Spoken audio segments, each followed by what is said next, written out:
At 7 o'clock, please rise for the pledge.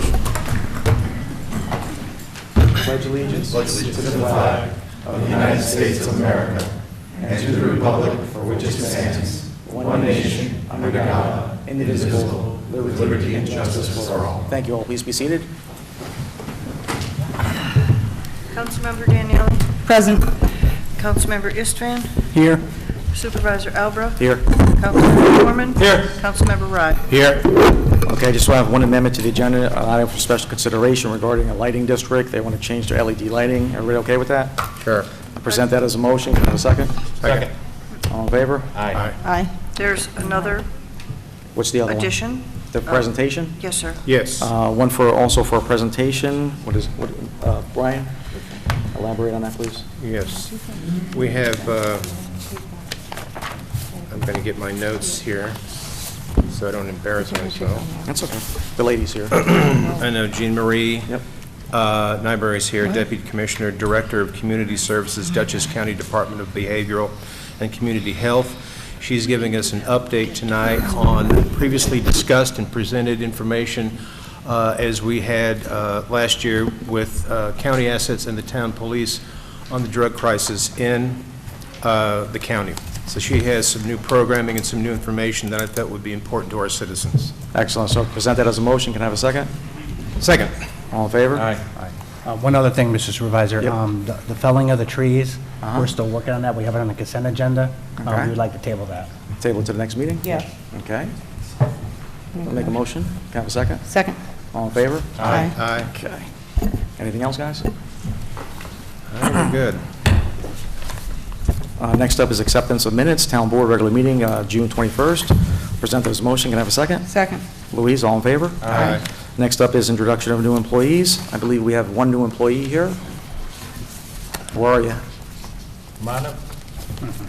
Tell us who you are and why you want to work in Fishkill. My name is Angel, and I want Just speak up, Angel, so everybody can hear you. Got to say your name.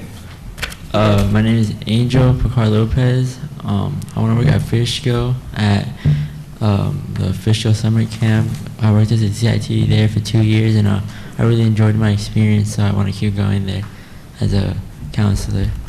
All right, Angel. Excellent. Congratulations. Thank you.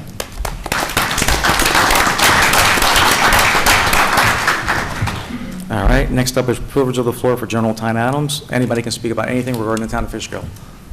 You first, sir.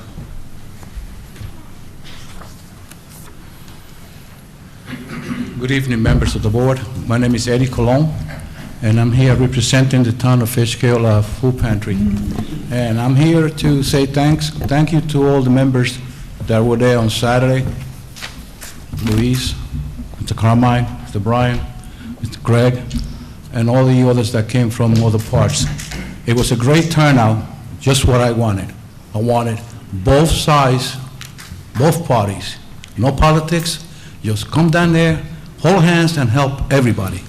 And if you don't believe me, pictures is proof. So everybody came together for the community. Everybody was happy. I've never seen a turnout like this before, and I've done a lot of food drives.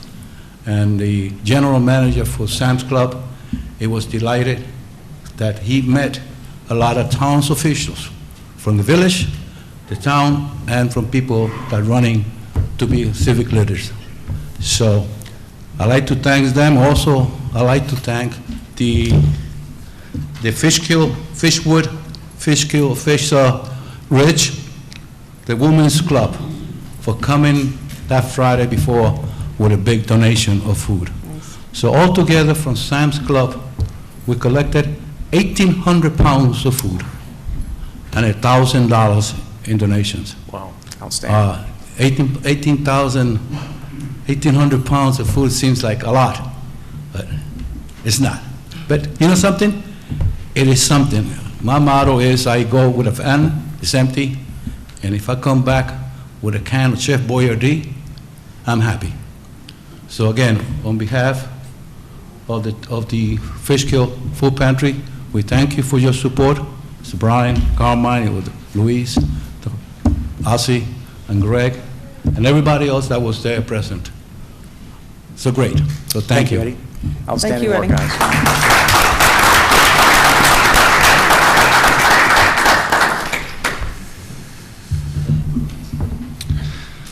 Hello, I'm Dr. John C. Gruen.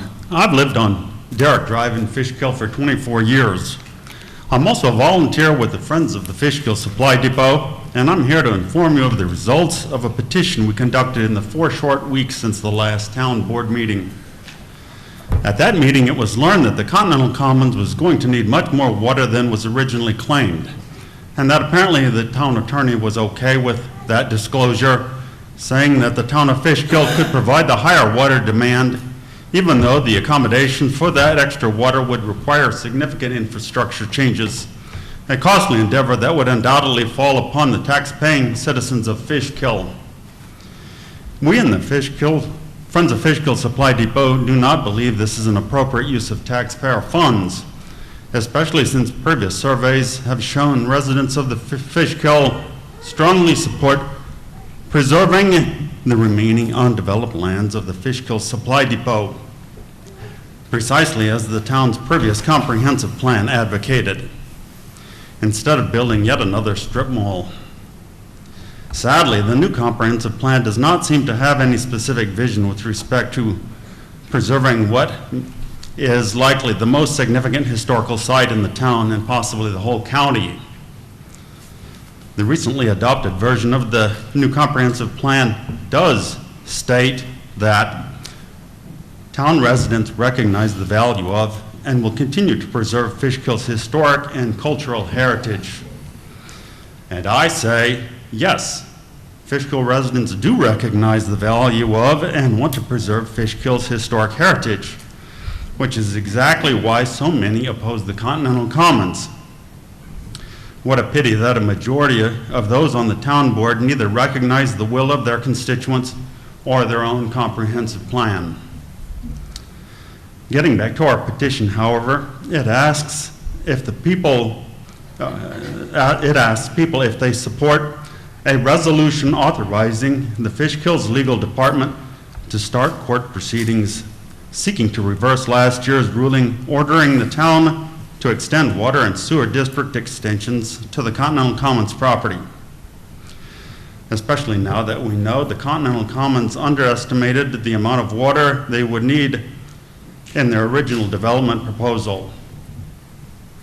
In just a week or two, our petition has garnered these 384 signatures, with 70% coming from Fishkill residents and another 17% from neighboring towns. So that's 87% from very close by. I did a lot of door-to-door canvassing for this petition and was not surprised at all to find that virtually every person I spoke with was strongly in favor of using taxpayer funds to improve existing water sewer infrastructure for Fishkill's residents, rather than engage in the dubious gamble of supplying new water infrastructure to a cosplaying colonial-themed strip mall in the notorious commercial dead zone. And what happens if or when Continental Commons fails like so many predecessors? The town of Fishkill will have a weedy, garbage-strewn lot where an irretrievable, world-class historic site used to be. And speaking of Fishkill's existing water infrastructure, I'm served by the Brinkerhoff Water District, which has a laundry list of problems that you can read about on the town website. Of particular note, however, is the outrageously hard water. Water hardness is measured in grains per gallon, or GPG, and the USGS defines extremely hard water as anything over 10.5 grains per gallon. The hardest water found in any major U.S. city is in San Antonio with 15 to 20 GPG. So what's Brinkerhoff's hardness? 23. Significantly worse than the worst of the major U.S. cities and double the value defined as extremely hard water. That and the other problems have been going on for decades. Shouldn't the town of Fishkill fix these long-standing problems that bedevil 3,800 people before entangling themselves in an expensive new water project with God knows what problems to come? Please, council members, do what's necessary to reverse the water approval for Continental Commons and use the money for the residents who fund your paycheck. Thank you. Thank you, sir.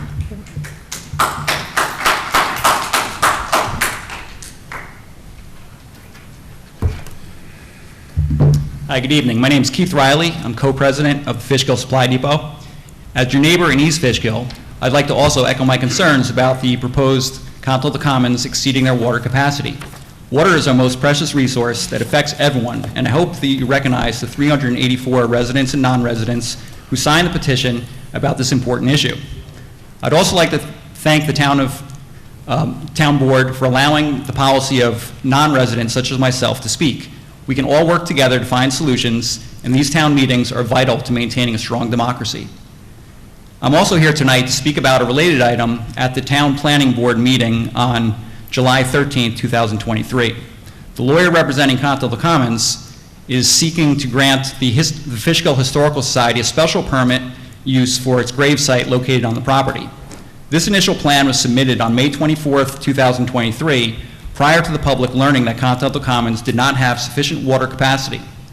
At the meeting, the lawyer representing Continental Commons objected to the Fishkill Town Board being listed as a party to the conservation easement of the gravesite.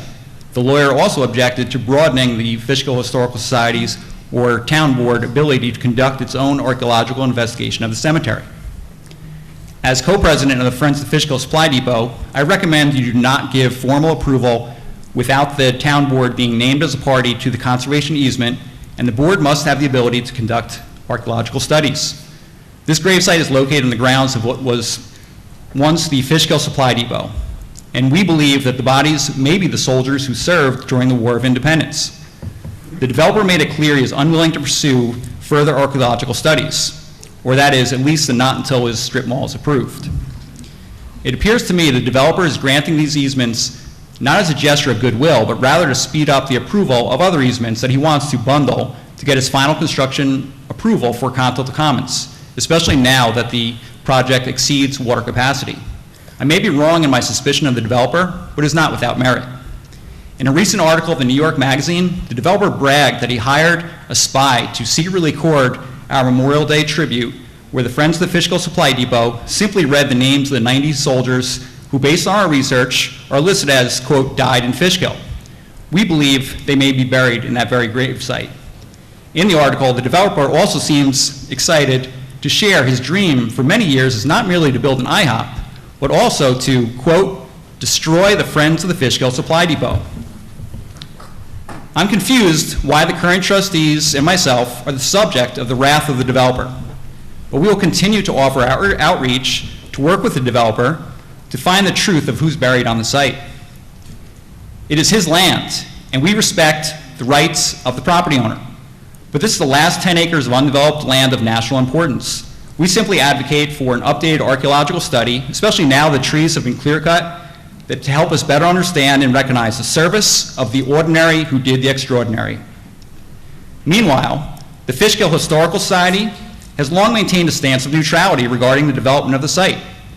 So it's much more advantageous for the developer to offer the easement to an organization that has expressed no interest in furthering the study of the historic Fishkill Supply Depot, nor identifying who may be buried there. As I learned watching the planning board meeting, the legal timeline of this conservation easement is forever. So essentially, if the developer gets his way, we will never learn the truth of who's buried in these unmarked graves, unless, of course, it's to his financial benefit. Since Councilman Esteban is now a member of the Fishkill Historical Society, we would ask that you would recuse yourself in any future town board vote regarding the final approval of the conservation easement to avoid any appearance of impropriety or collusion with the developer. In conclusion, as proposed, the approval of the gravesite easement will gain nothing in pursuit of historical knowledge and interpretation. The Continental soldiers who served and died in Fishkill will continue to be denied any meaningful recognition. To quote the songwriter Eddie Vedder, "Nothing is too good for a veteran, so nothing is what he'll get in this new American way." The Friends of the Fishkill Supply Depot believe that this conservation easement is an empty gesture by the developer, where the town and the Continental Soldier will get nothing. Yet in return, the developer will get a strip mall, and yeah, Fishkill, you can forever pay for his water too. So please, listen to your friends of the Fishkill Supply Depot, the residents of Fishkill, and your neighbors, who only have the best interests of the Hudson Valley in their heart. Thank you for your time, and good evening.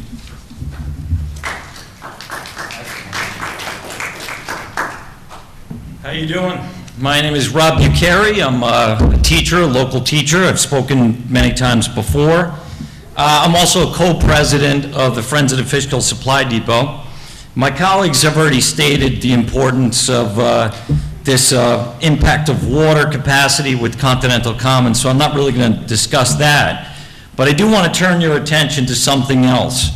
I want everyone to understand the importance of historical preservation and the opportunity the town of Fishkill has to realize the significance of its history and to put that into action by elected officials, such as yourself. The town of Fishkill and its story about the controversial development project has now entered the national and global stage. This is us in New York Magazine, okay? This is going out on social media, it's everywhere.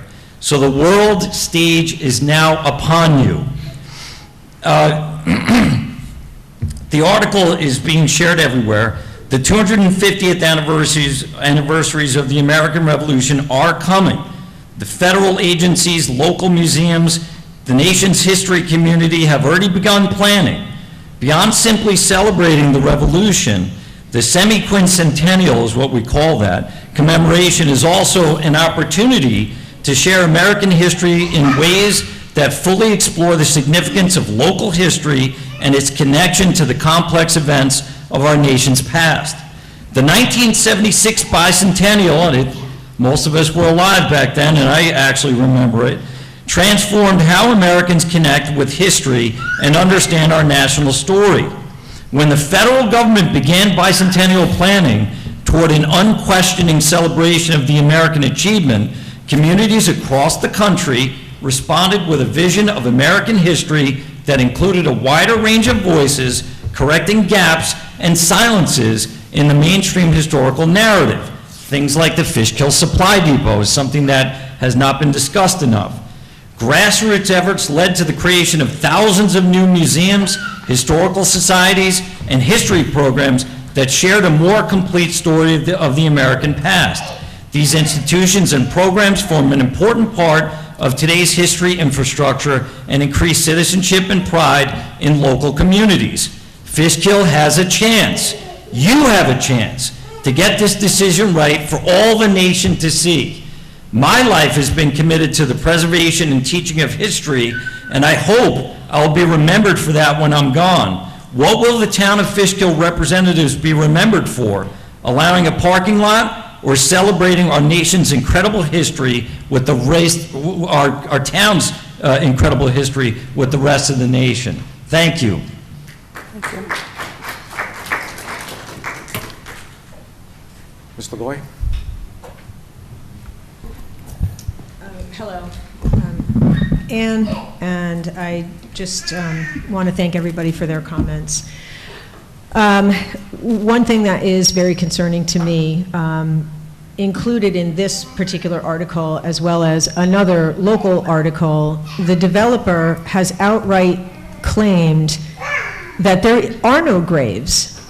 So if we enter into, and I shouldn't even say we, if the Historical Society, which was duly pointed out, has been neutral all these years with this site, if they enter into something where the developer is going to be responsible for caring for a grave site that he doesn't believe exists, or at least that's what he's stating publicly, that he doesn't believe it exists, then we have, dog walking to expect.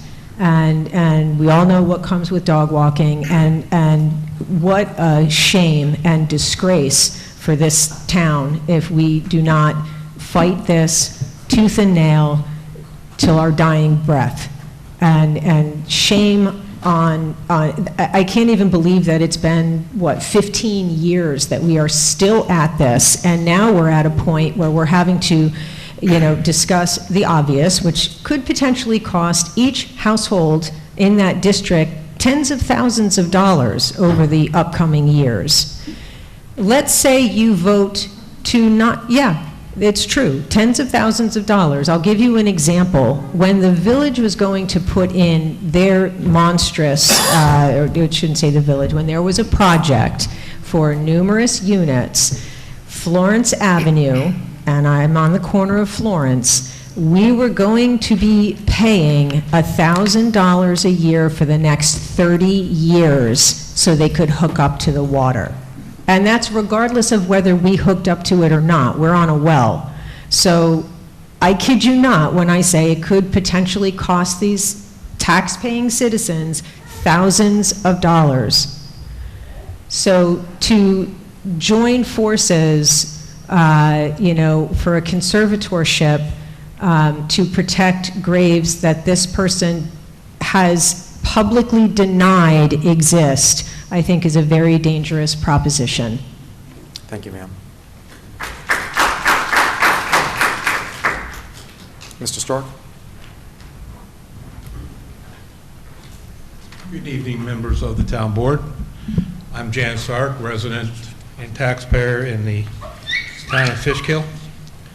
I have a couple basic questions. I want to know, for example, what are the guidelines or rules for the EV Mustang that is for the supervisor's use? I'm assuming that is for town use. Am I correct in that presumption? Yes. Okay. It's come to my attention from a number of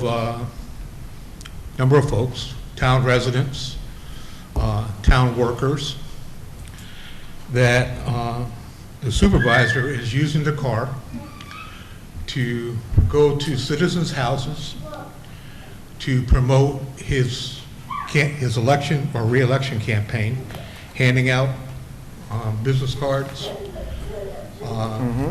reviewing the state of the town.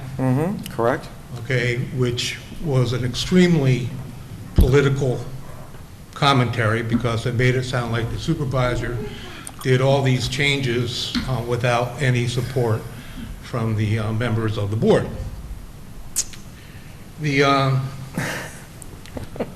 One of the very, you can laugh all you want. No, I'm not laughing. I think Councilwoman Louise Daniele, my former Councilwoman Bardini, Ori Brockfeld, and Kenya Gaston for making these great accomplishments of taking the town away from the developers.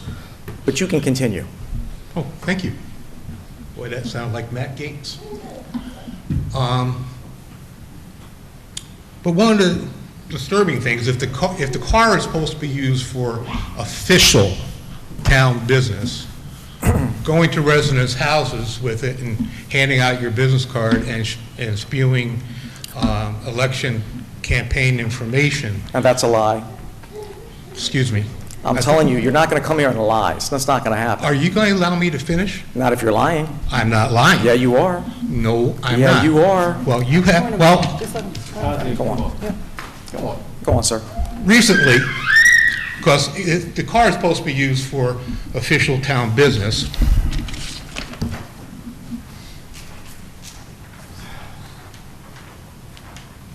I'm curious to know why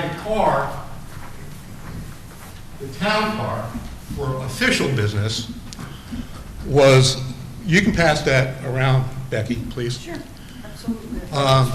Was photographed, parked illegally in the city of Beacon on Main and Elm Street last week at 3:45. Thank you very much, Mr. Stark. I'd like to answer that question. Friday at that time period, we had a $1.6 million bond that this town board voted on, and I had to get to the FedEx office. That was the only office open until 6 o'clock. So I got there, I got it stamped and delivered in front of Beacon, in front of that FedEx station. So that was official business. Sir, here you go. Thank you. You're welcome. I appreciate that commentary. But going back, and, you know, you can say I'm lying all you want, but the bottom line is this is what residents have shared with me. This is what members of the workers of the town of Fishkill have stated about your going house to house campaigning in the official town car. Now, I know you don't want to admit that, and I realize that it creates a thorn or a burr in your saddle. But in the past, I tend to believe the residents and the workers of the town of Fishkill before I believe you, because you're proving yourself to be a liar. You know, you're kind of like Fishkill's. That's enough. You're kind of like Fishkill's back gates. That's enough. Making discouraging remarks You just put a piece of paper here that was a lie. No, I didn't put a piece of paper here that was a lie. Ladies and gentlemen, Mr. Stark is a member of the Fishkill Republican Party. No, I'm not. Well, you're an active supporter of them. You're an active No, supporter of I am not. Yes, I am you an are. independent. No, you're not. You don't know Listen, anything about me. You came here with a piece of paper with a picture. I took care of a $1.6 million bond that had to get to at FedEx station. The only station was there at FedEx, and you try to accuse me of lying. The town vehicle is no way in the world being abused. It's 3 years old and has 3,500 miles on it. That cost $68,000 of taxpayer money. Again, you're lying. It didn't cost that much money. 42.7. 50. Yeah, all right. We had rebates from the state. $50,000 of taxpayer money. Why do we have to? Every car costs, he's just up here helping Mr. Foreman out, that's all.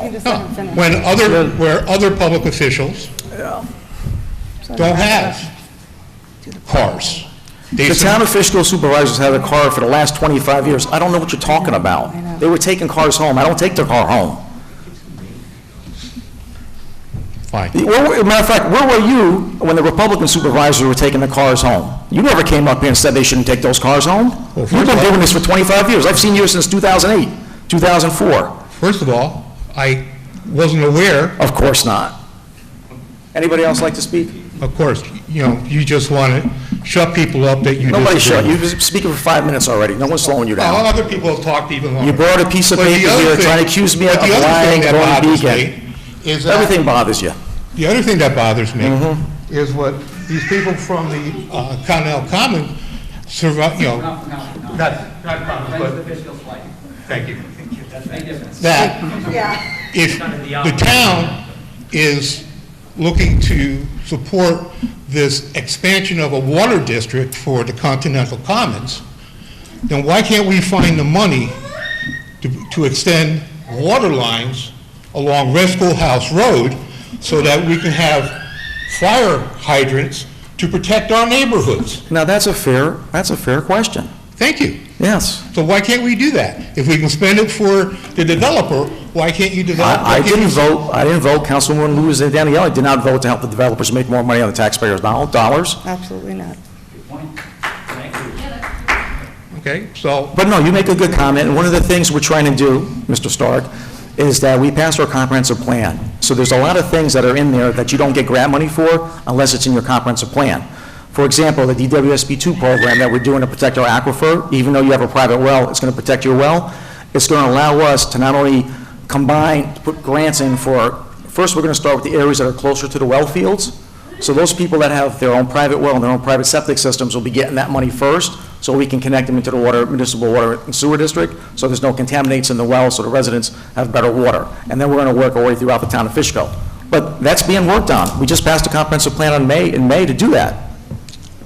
all right, well, thank you. Thank you for your time. Anything you need, let me know. Anybody else? All right, guys, how about we move presentations above the liaison report? Is that okay with you? Sure. Get these guys out I of think here. that would be considerate. Everybody okay with that? Louise, you good? Yeah, that's fine. Okay. Awesome. All right. I'm sorry, and if you don't want it, that's fine, but could I just address a couple of the comments regarding the water? Yes. The Yeah, if you Blodgett want Water to. District? All right. Just very briefly. Could you use your microphone closer? Sure. first item is that the Continental Commons project is not proposing to use any additional water above and beyond what it is always proposed to use. That's simply Mr. not Gabb, I the can't case. hear you. Can you speak up? Sure. The Continental Commons project is not proposing to use any additional water above and beyond what it always proposed to use. What's happened is, when they came in 2019, the town estimated how much water they would use and how much water was available in the district, given that the Blodgett district, which is the district's being expanded, gets all of its water from the village under a contract. It looked like in 2019, and in fact, the town's engineer specifically said that even allowing for the amount of water anticipated that would be used by Continental Commons, there would be sufficient water. That involves estimating out water usage within the district going forward for the years 20, 21, 22, 23, et cetera, all right? As it turned out, average water use, peak water use in the district is slightly more than, not Continental Commons, they aren't even hooked up yet. Their number is static, okay? Of other users in the district is more than was anticipated. As a result, there is a small shortfall for average peak usage for all the users in the district, plus the anticipated use of Continental Commons. Now, the Blodgett district gets its water, as I said, from the village. And I would expect that the village will sell additional water to the Blodgett district. The way it works when you buy water from another municipality isn't that you put money up front, rather you enter into a contract for additional capacity. And if and when that additional water is used, then the district, in this case the Blodgett district, is going to have to pay the village for the additional water. But the water that will be used is billed through to the users. So the village is going to get its money, the district is going to get its money from the users, and unless there's an increase in the cost of the water, the additional water that the village will be selling, there will be no additional cost to anyone in the Blodgett district. The water cost will be a pass-through. If there is some increase in the cost of the village's water, this is one property, possibly two. I seem to remember that the Speedway is going to remain an outside user, but one property in the entire district, even if the cost of water goes up, the additional cost of the overall water, 700,000 plus cubic gallons per quarter, is going to be minimal. It's not the type of thing that people are going to notice. Now, there was some discussion about possible infrastructure changes. Certainly, the town has that as a possibility if they wanted to pursue it.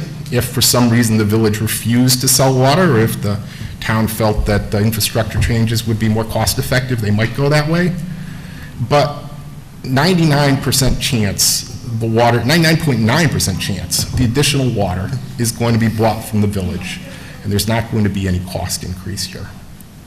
So I just wanted to clear up those issues. There was a lot of talk about Continental Commons using more water, or there being tens of thousands of dollars of increase to taxpayers in the Blodgett district. None of that is true.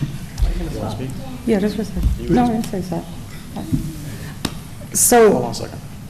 am I allowed to speak? Yeah, go on. Just, I just want to just clarify what you just said.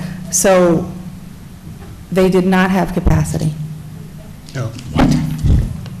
Right now, do they have capacity They right don't now? have capacity. They do have capacity Right now? They do right now. I How thought they have that it was right the now? whole point, that they don't have water Because Continental capacity. Commons is not online. Is what? Is not online. They're not using water. Oh, this is like a play on words. Oh, I get it. Okay, so, wait, yeah, let me finish just right there. So they don't have capacity. They were hooked up to the water and sewer district.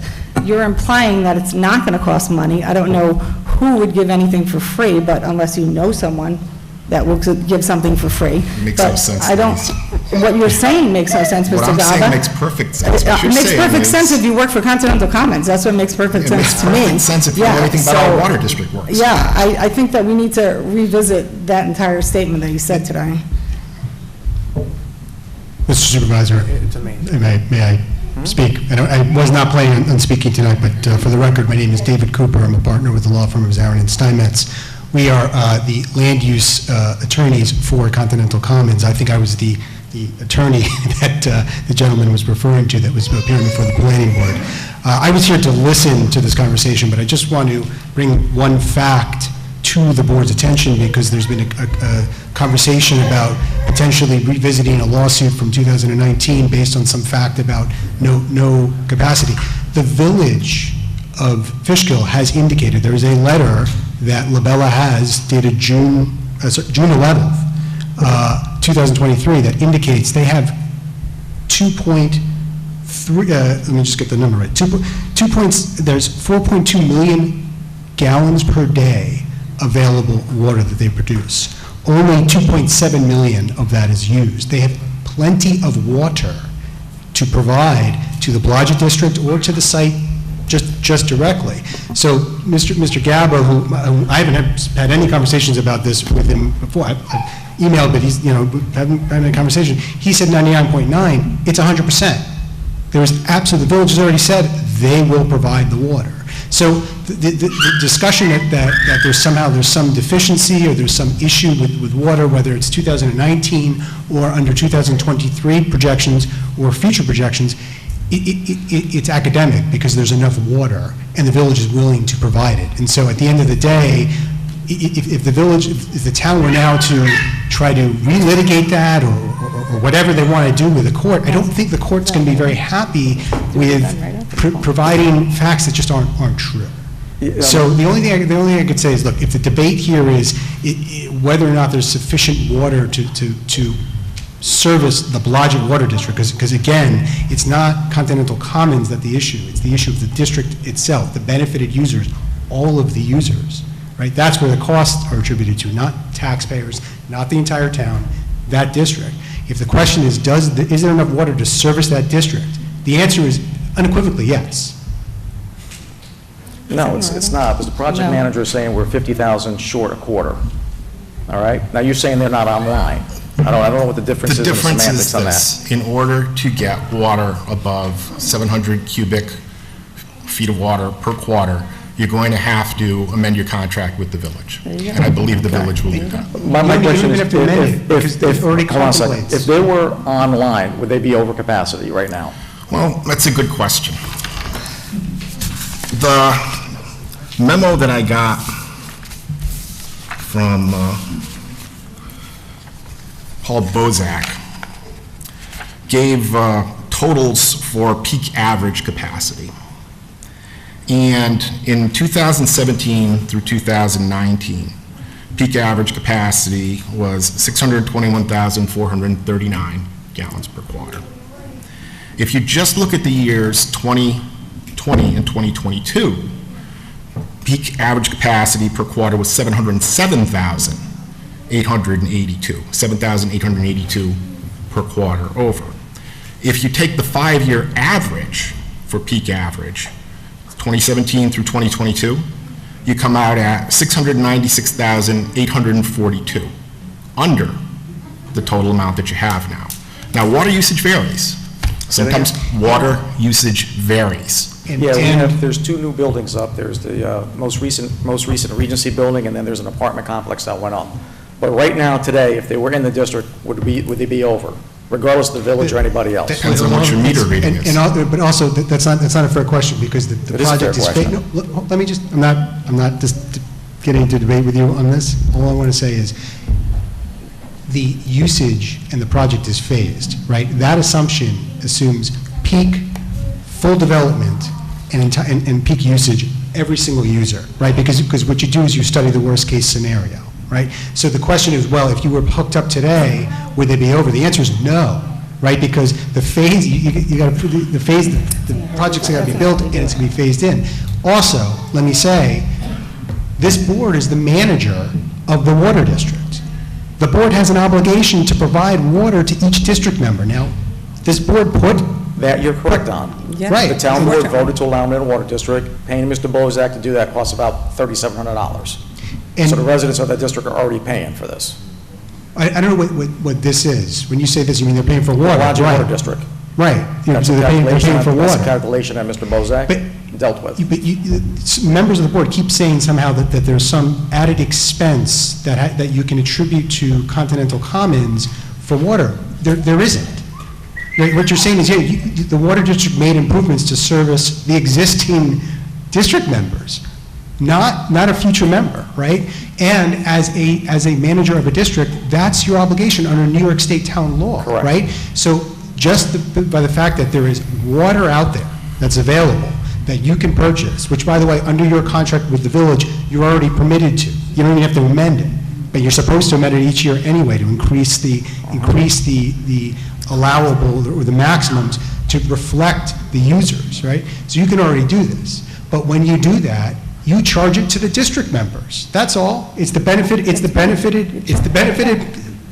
units. That's how it works under town law. So at the end of the day, if there's more usage in the district, the users will pay for it. If there isn't, there won't be. That's the point.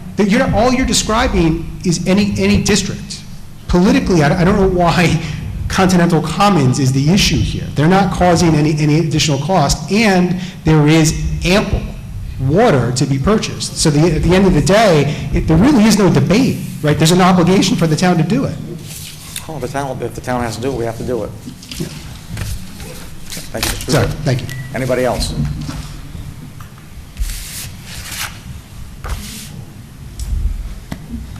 As you folks may know, I'm a profoundly deaf person, so I'm counting on my wife to come up with, notes to keep me appraised. And it's obviously not perfect, but I understand there's a lot of haggling over whether this is a capacity issue, which is what I understood, and that it would require, in fact, infrastructure or new hookups and such. But be that as it may, we can haggle over the little details, but if you step back and look at the big picture, we really need to think about this in terms of things like climate change. I mean, look at the world, what's happening in the world right now. Florida's ocean temperatures are at 95 degrees. It's killing all the fish. There are heat domes all over the place. Look at the smoke. The Antarctic sea ice is going kerploof. The West is experiencing droughts like they have never seen before, and it's only a matter of time until that happens here, as well as saltwater incursion into existing aquifers. I mean, we've got a million problems, and the last thing we need to be doing is tapping even more water out of our existing infrastructure or our existing aquifers. The Fishkill freshwater aquifer is in danger of being contaminated, overused. There's a million reasons not to overtax the system. I sent a letter via email during the pandemic to the town board explaining all of these things.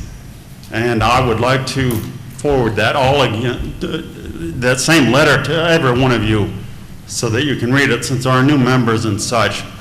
But, I think we can haggle over the minutia, but there are really big pictures here, including the whole archaeological importance and the fact that we're going to be losing something that's irreplaceable if we proceed on this path of folly. All right. Thank you, sir. All right. All right. So, Mr. Gava, there is not a capacity issue. There is a capacity issue. Okay, so All right, that's enough of this. All right, that's enough. Presentations are up next. Thank you, Mr. Gavin, for clearing that up. Next up is town board proclamations for our police officers and our EMTs who saved a life. John, you go first. I'm sorry. Brian, you go first. Sergeant first? Okay. Sergeant. So we're gonna read the proclamations and we're gonna get up and take a picture together, okay? Okay. Well, I just want to stand while you, I want to, I feel like giving you this There you proclamation. go. I should stand and read it. And Get some pictures, Rick. as people may have, oh, thank you, so great. I feel like Elvis. As people may know, there was an emergency the other day, and our great police officers and our EMTs here saved a person's life, and that needs to be recognized. Proclamation recognizing the life-saving efforts of Police Sergeant Anthony Zabrowski, whereas the residents of the town of Fishkill are protected and served by the town of Fishkill Police Department, and whereas the officers of the town of Fishkill Police Department are dispatched to a wide range of emergency responses, situations in which human life hangs in the balance, And whereas on or about June 28, 2023, the town of Fishkill Police received a 911 dispatch to a resident on Addison Road for a report of a female choking on food. And whereas Town of Fishkill Police Sergeant Anthony Zabrowski did respond to this emergency call and reported to the scene. And whereas upon arriving on the scene, Sergeant Zabrowski did observe a subject choking on food and attempted to clear the subject's airway. And whereas when these efforts were unsuccessful and the subject became unresponsive, Sergeant Zabrowski did partake in life-saving efforts, performing CPR and utilizing a defibrillator to maintain life support until EMS could arrive to assist. And whereas the actions of Sergeant Zabrowski were critical in the saving of the life of the subject, and whereas the town board desires to recognize the efforts of town employees who go above and beyond in their service to the residents of the town of Fishkill, now therefore, be it resolved, the town board of the town of Fishkill does hereby proclaim its recognition of Town of Fishkill Police Sergeant Anthony Zabrowski for his life-saving efforts on or about June 28, 2023, and be it further resolved, the town board of the town of Fishkill shall present a copy of this proclamation to Town of Fishkill Police Sergeant Anthony Zabrowski at the July 19, 2023 Town Board meeting, or as soon after as possible, in the spirit of thanks and recognition by the order of the Town Board of the Town of Fishkill on this day, on this 19th day of July 2023. Sergeant.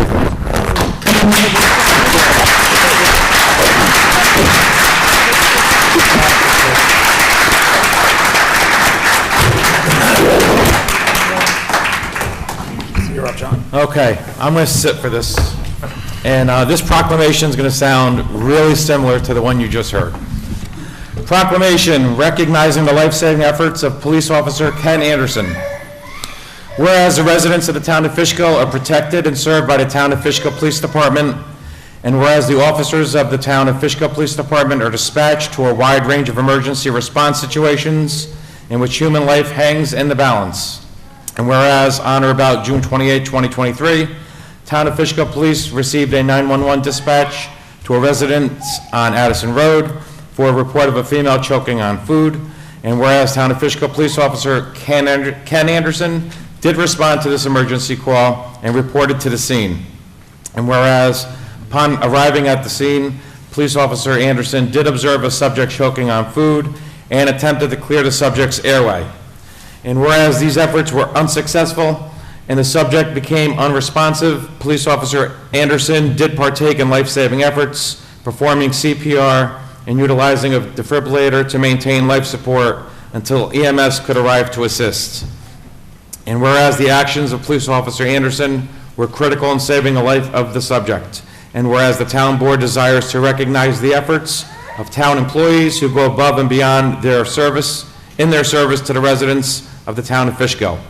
Now therefore be it resolved, the town board of the town of Fishkill does hereby proclaim its recognition of Town of Fishkill Police Officer Ken Anderson for his life-saving efforts on or about June 28, 2023.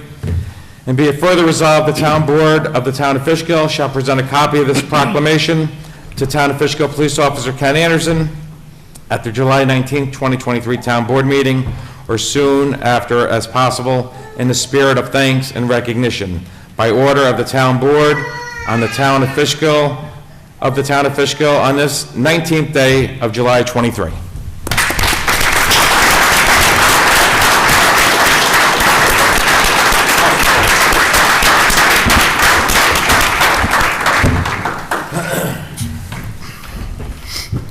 Louise, do the paramedics? Yes. So I just want to say thank you to both the police officers and let everybody know that this is a team effort, and it's nice to see that the police officers and the EMTs together work to save somebody's life. Sometimes it's, you know, they're unrecognized, but I'm glad that we actually have an opportunity to have the EMT workers here also with the police department. So I'm going to read it for 4 EMT workers. We have 2 present, Brent and Kyle, so John and Kevin could not make it. It's going to sound kind of similar. Whereas the residents of the town of Fishkill are served by Empress Emergency Medical Services Organization, which it will soon be switched over to, and whereas the employees of Empress Emergency Medical Services are dispatched to a wide range of emergency response situations in which human life hangs in the balance, and whereas on or about June 28, 2023, Empress Emergency Medical Services received a 911 dispatch to a residence on Addison Road for a report of a female choking on food, and whereas Empress Emergency Medical Services paramedics Brent Penfold and Kevin Havenstein and emergency medical technicians Kyle Shook and John Schussler, did I say it right? Schussler. Did respond to this emergency call and reported to the scene, and whereas upon arriving on the scene, the Empress Emergency Medical Services employees did observe an unresponsive subject, and the town of Fishkill police officers performing CPR to maintain life support. Whereas Empress Emergency Medical Services employees succeeded in clearing the subject's airway, and whereas the actions of the Empress Emergency Medical Services employees were critical in saving the life of the subject, and whereas the town board desires to recognize the efforts of all those who go above and beyond in their service to the residents of the town of Fishkill. Now therefore be it resolved, the town board of the town of Fishkill hereby does proclaim its recognition of Empress Emergency Medical Services paramedics Brent Penfold, Kevin Havenstein, and emergency medical technicians Kyle Shook and John Schussler for their life-saving efforts on or about June 28, 2023. And be it further resolved, the town board of the town of Fishkill shall present a copy of this proclamation to Empress Emergency Medical Services paramedics Brent Penfield and Kevin Heavenstraw and emergency medical technicians Kyle Shook and John Schussler on July 19th, 2023 at the town board meeting or soon after as possible in the spirit of thanks and recognition by the order of the town board of the town of Fishkill on this 19th day of July 2023. Excellent.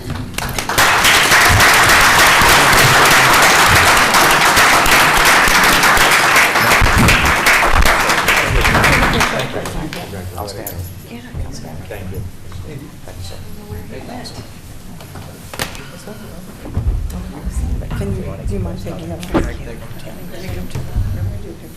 Ozzy, you want Becky to take the picture? What's that? No, we're going to take pictures after we do Judge Rahemba's proclamation, and we'll do it all in one shot. So Judge Rahemba is next. Okay? Just give me a little time, officers. Proclamation, recognize the service of Town Justice, the Honorable Robert Rahemba. Whereas Robert Rahemba was appointed as a planning board alternate member in April of 2004, whereas Robert Rahemba was appointed interim town justice on February of 2011 and served in that capacity until December 31st, 2011, and whereas the Honorable Robert Rahemba has served the residents of the town of Fishkill continually in the capacity of town justice since January 1st, 2012, and whereas throughout his time as town justice, the Honorable Robert Rahemba has served with a distinction and humility, rendering his judgment in countless legal cases brought before the bench, and whereas the Honorable Robert Rahemba has dedicated his life to the public service for nearly 20 years, including more than a decade as an elected official in the town of Fishkill, and whereas the town board has received a letter of resignation from Town Justice, the Honorable Robert Rahemba, effective August 1st, 2023. And whereas the Town Board wishes to offer the Honorable Robert Rahemba its thanks for his service to the residents of Fishkill and present him with a gesture of its esteem and recognition for all the work that he has done for the good people of Fishkill. Now therefore be resolved, the Town Board of the Town of Fishkill does hereby proclaim in recognition of Town Justice, the Honorable Robert Rahemba, and extends him the best wishes on his retirement, and be it further resolved, the Town Board of the Town of Fishkill shall present a copy of this proclamation to Town Justice, the Honorable Robert Rahemba, at the July 19th, 2023 Town Board meeting, or soon after as possible, in the spirit of thanks and recognition, by order of the Town Board of the Town of Fishkill, on the 19th day of July 2023. Judge.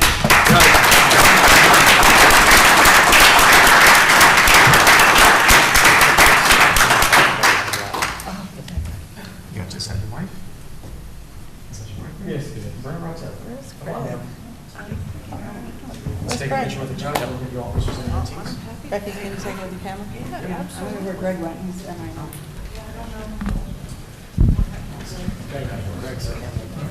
He's outside.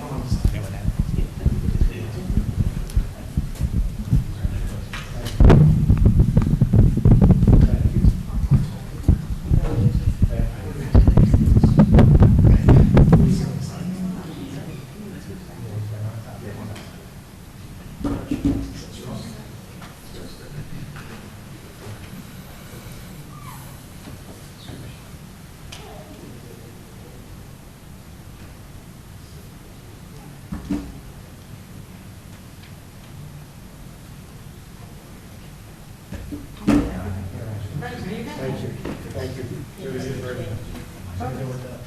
Police, with the officers and the team right now. Come on, guys. Hang out for a second. Thank you. Thank you, Judge.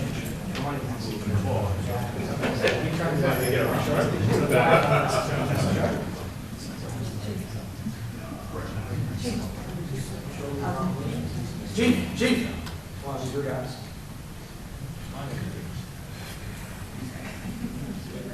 Stand right for please.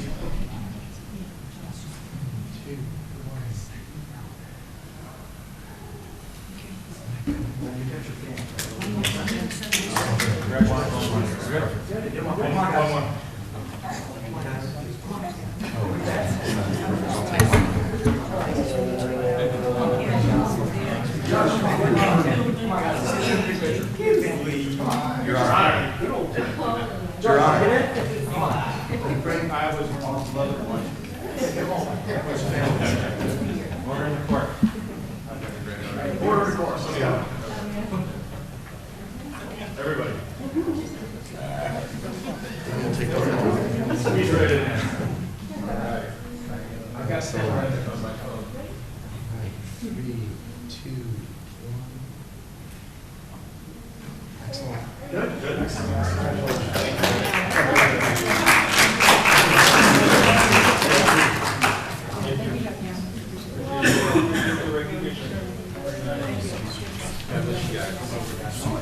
You're doing your job, I know, but I thought that was amazing. Thought it was. It's our pleasure.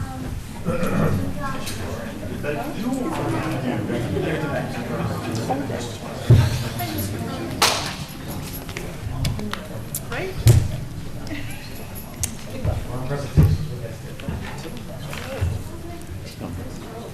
Nothing. Yeah. You just pull the mic down a little bit. I'm sorry? I said pull the mic down and then we'll start. Yep. Before Mr. Stoddard starts, I want to thank Greg for getting all those proclamations done in the last couple days. Thank you, Greg. Greg. We're going to have another assignment Okay. for you.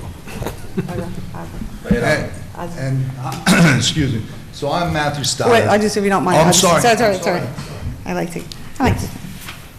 So I just want to introduce Mr. Matt Stoddard of the Iron Workers Local 417. Thank you for coming at my request. I appreciate it very much. I know you were busy with vacation and other things.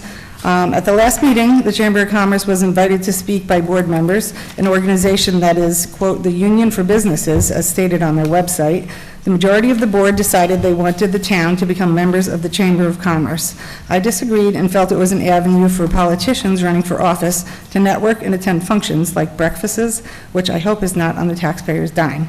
I wanted the board and the people to hear about the union for the people, the workers, the tradesmen, and tradeswomen who do the work, such as those in the Iron Workers 417.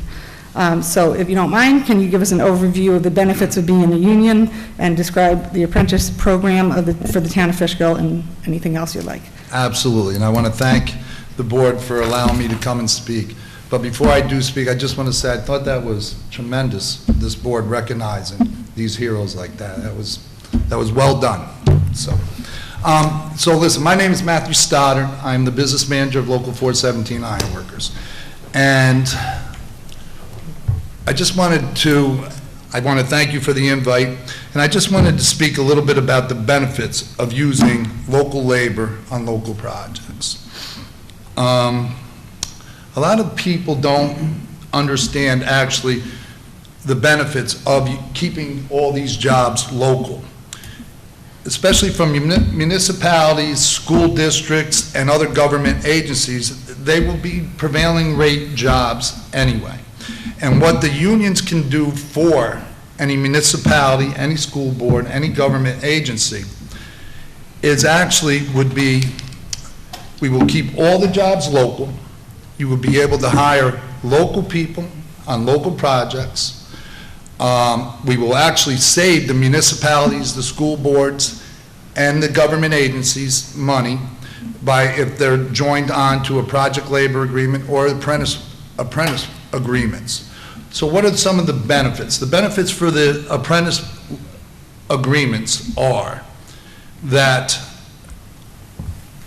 if you go to any school district and talk to them, they have an 85 to sometimes 90% going to college ratio. But they don't know what to do with the other group that are not going to college. So what the trades do, the local trades do, is give a alternative to college. Now, we advocate to go to college, but there are going to be some of them that don't go to college.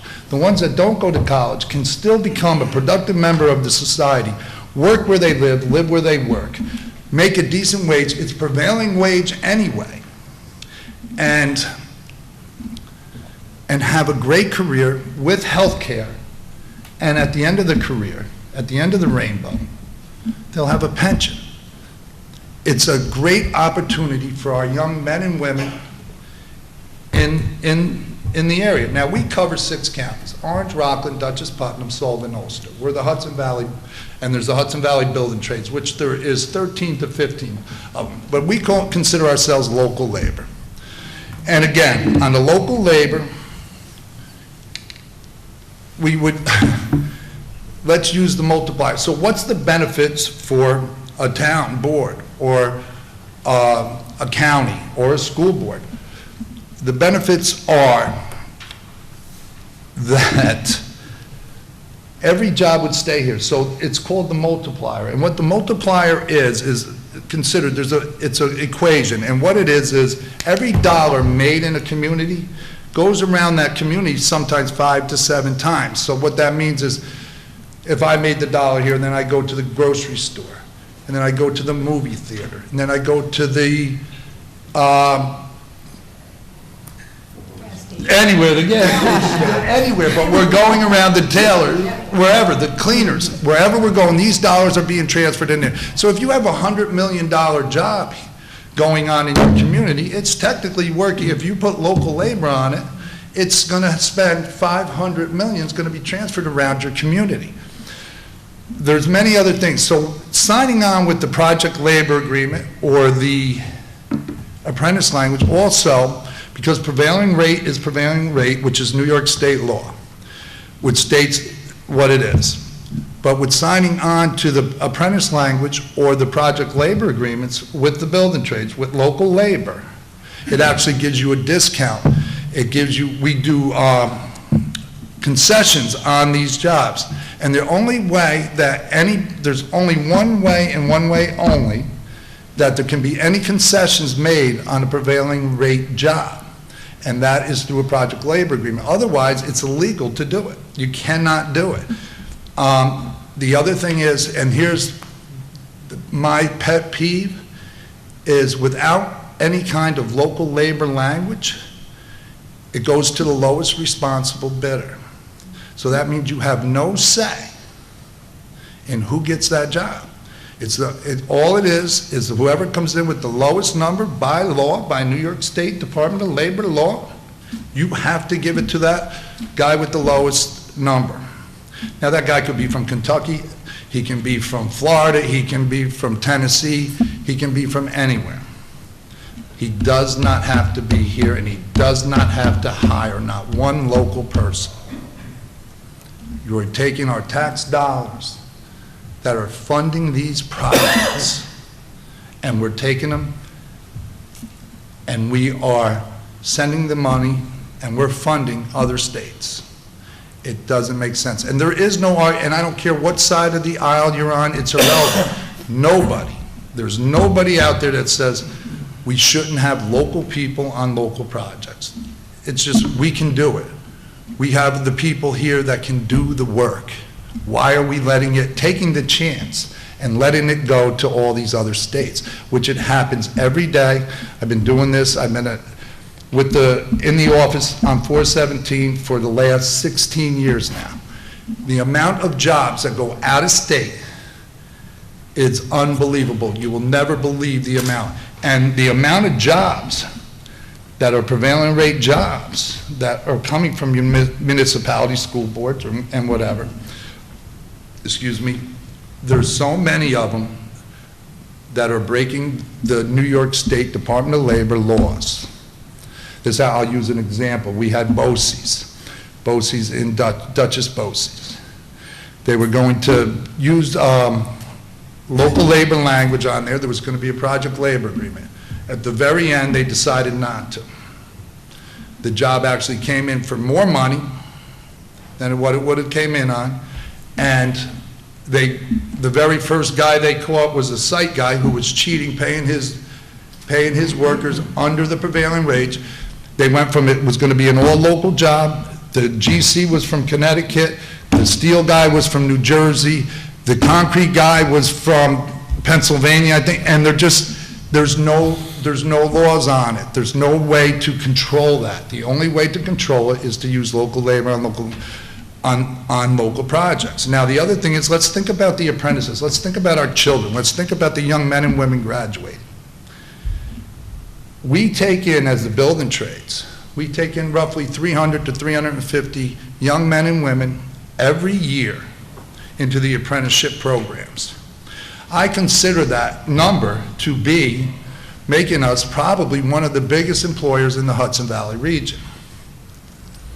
The problem that I have is, if more municipalities, more school boards, more government agencies would put in more local labor language, I personally believe, I personally know, that we can take that number from 300 or 350 up to 400, 450, 500, if the languages are in place. You know, I get asked 20-some times a year to come over to all these school districts and give, they call them Labor Day, Labor Appreciation Day, whatever, the job fairs, right? So we go to do the job fairs. So, and I go to the school boards who call up and ask, and I say, absolutely. They said, we got to find something to do with all our children that are not going to college. I said, of course, come to the trades, we love to have it. I said, but there's a problem with what we're doing here. You asked me to come, you asked the trades to come and put on these presentations and show them what we got to offer and show them the lifestyle that they'll have, but you're not willing to sign on to a local labor policy, so you're asking us to take your children, the ones you don't know what to do with, that are not going to college, but you're not giving them a place to go to on the job sites that they're building at their own schools. So many schools, Newburgh Free Academy, the Newburgh School District has signed on to it. The Marlborough School District has signed on to it. The Way Beyond School District has signed on to it. The Valley Central School District has signed on it. And then let's talk about government agency or counties. Every single county in the Hudson Valley region has signed on to project labor agreements and apprentice language. Now, there's Republicans and Democrats as county execs in every one of these counties. This is a bipartisan agreement. We have Steve Newhouse in Orange County. Every job goes with local labor. He makes sure every job has local labor on it. We have Ulster County. Now, Jan's up there, but they have the same language. We have Putnam County, Westchester County, Sullivan County. They all have it. Let's take Dutchess County, the county we're in right now. Marcus Molinaro came up and put in more labor language than any other county in the Hudson Valley region. Now speaking with, and we backed Marcus Molinaro. Sue Serino is going to be your next county exec in Dutchess County. And Sue Serino has agreed that she will not touch Marcus Molinaro's labor policies. They're going to stay in place. Why? Because she believes that local labor should be working on local projects. These are taxpayer dollars, and they should be given to taxpayers in this area. We should not be fueling other people's economy. We should be fueling our own. I was hoping to give a couple highlights of this, because as was said, I just got back from vacation. I did not prepare. I was writing stuff down back there, and then I got caught up with what you guys were doing, and I wasn't paying attention. I thought it was wonderful. But I was hoping we could do almost a question and answer thing. Yes, Mr. Foreman. Absolutely. Hope you had a nice vacation. Well, thank you, sir. I You did. look tanned.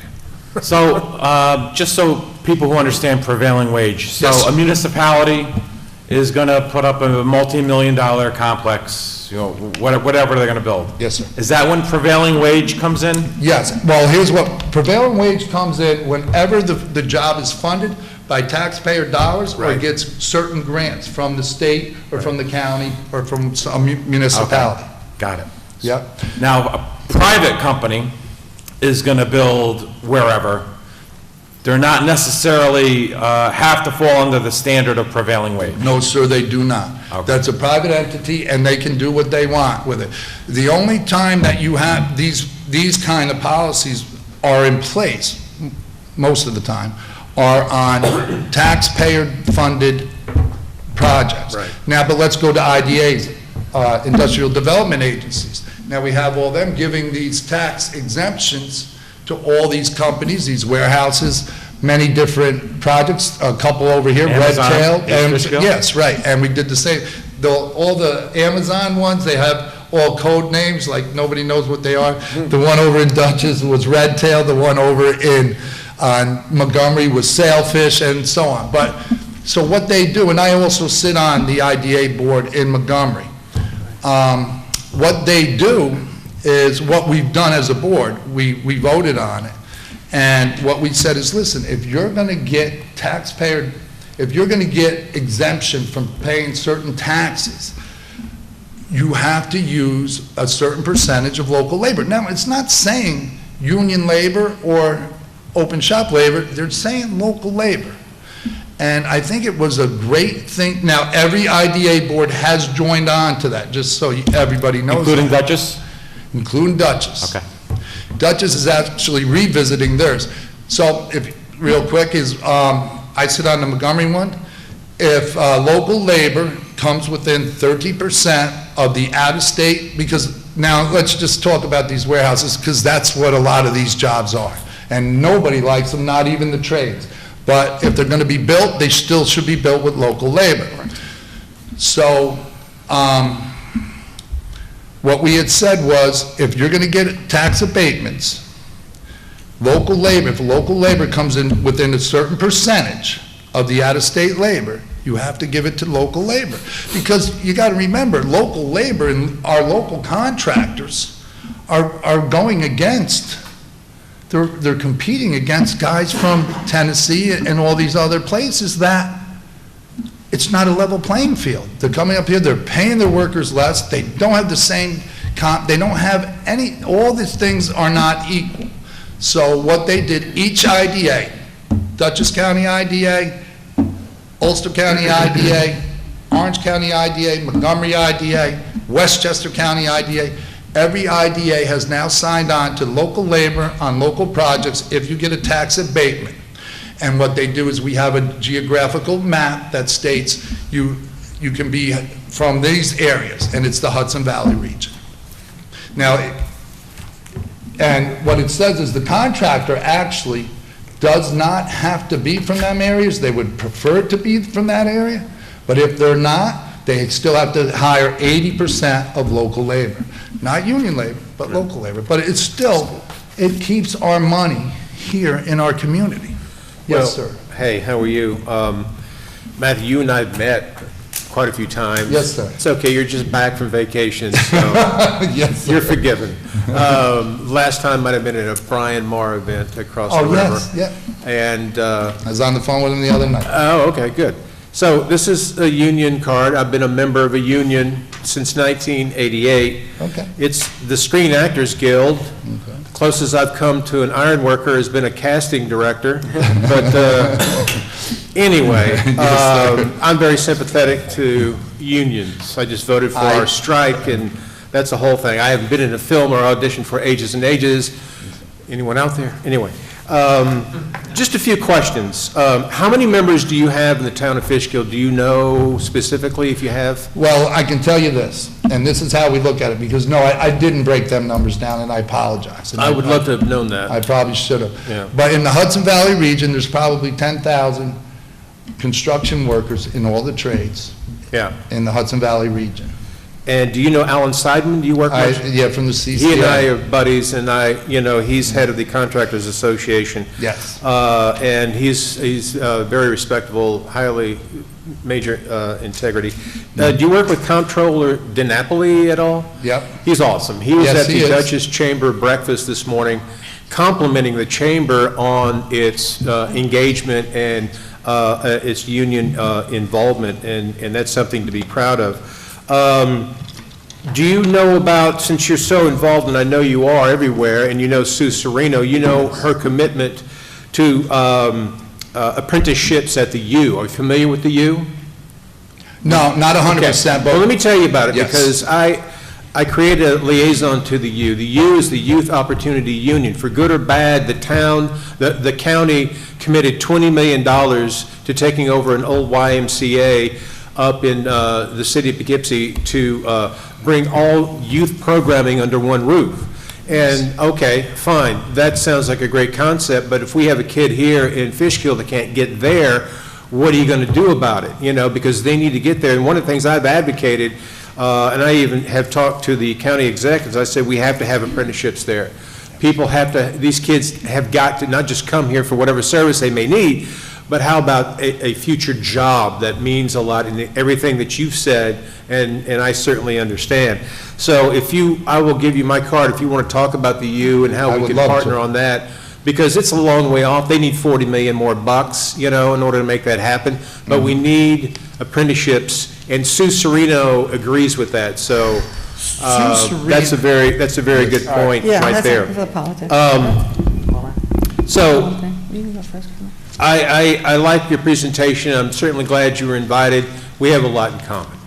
I appreciate that. And Sue Serino, let me tell you, and when I first met Sue, when she was Senator Serino, she was very active in putting together the job fairs out in Dutchess County. And it's a pet peeve for her, and I think and then when she came and spoke with us, we sat down and we spoke, and she understood actually the benefit for these young men and women. I'm not putting down any contractor if they're not union. Listen, everybody's got a right to do what they got to do and make money and make a living. But she actually sat down, and once we went over the numbers and what it did for our young men and women in the community, she felt that. And I work for a certified minority-owned company, and I know that there's a certain percentage of New York State and local projects that are carved out for minorities for a very good purpose. They have to have the skill set. It's not, hey, you're a member of a minority or a women-owned business, you get the job. You still have to have the skill set, but that's of additional help along the lines of what you're saying. It's extremely important. And that's the key, though, and the difference between, and again, I'm putting no company down or anything, but what I'm going to say about I'm going to use my program because I used to be the apprentice coordinator, and we have a 4-year program, and it's an earn while you learn. So they go to school at night, 2 nights a week, and just like in regular school, September to June, they go to school 2 nights a week, and they go to work during the day. But they go to work at a lower rate because they're not taught the trade yet. So they start at 50% of the journeyman's wage the first year, second year to 60, third year to 70, and the fourth year to 80, and then they hit journeyman status. And by the time they leave us, and what the unions do is we have guidelines between our international that gives us guidelines, but more importantly, New York State Department of Labor, what gives us guidelines on what to do. And I'm going to use OSHA, and everybody in the room knows what OSHA is, Occupational Safety and Health Administration.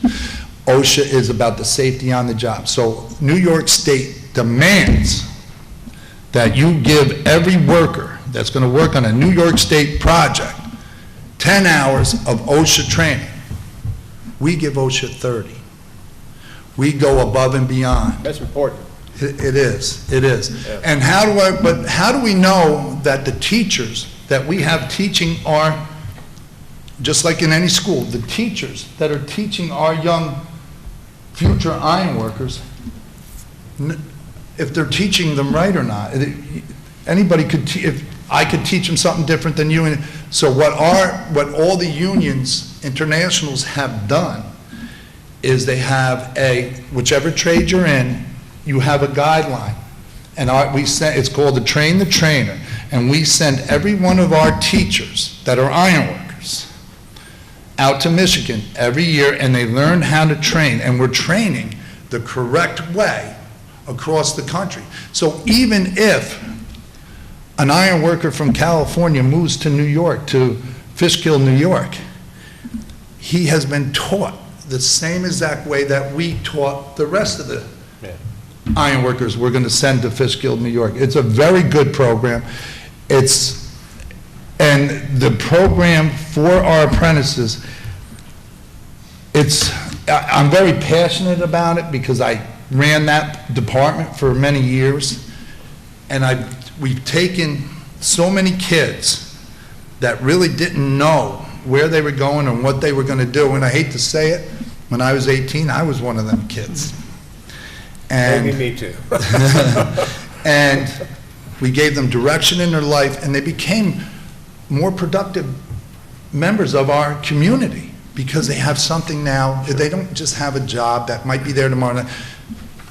They have a career that they know if they take this career, they can get married, they can get a house with a white picket fence, 2.3 kids, and and have a career. And at the end of it, they get to retire with a little dignity. And there's nothing wrong with that. But the funny thing about the government agencies is it's not the unions do not cost more. On a public works project, we're technically cheaper. Yep. Join a project labor agreement and we're almost 10% cheaper. And we are trained. Everybody that we send out has OSHA 30, went to welding school, knows how to torque a bolt. So nothing's going to fall down. We've been trained.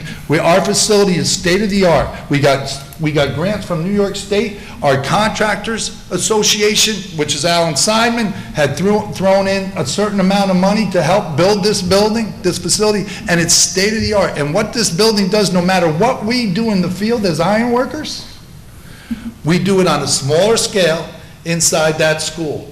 They don't go out there touching anything without knowing what they're doing. So, Matt, it's a really great presentation.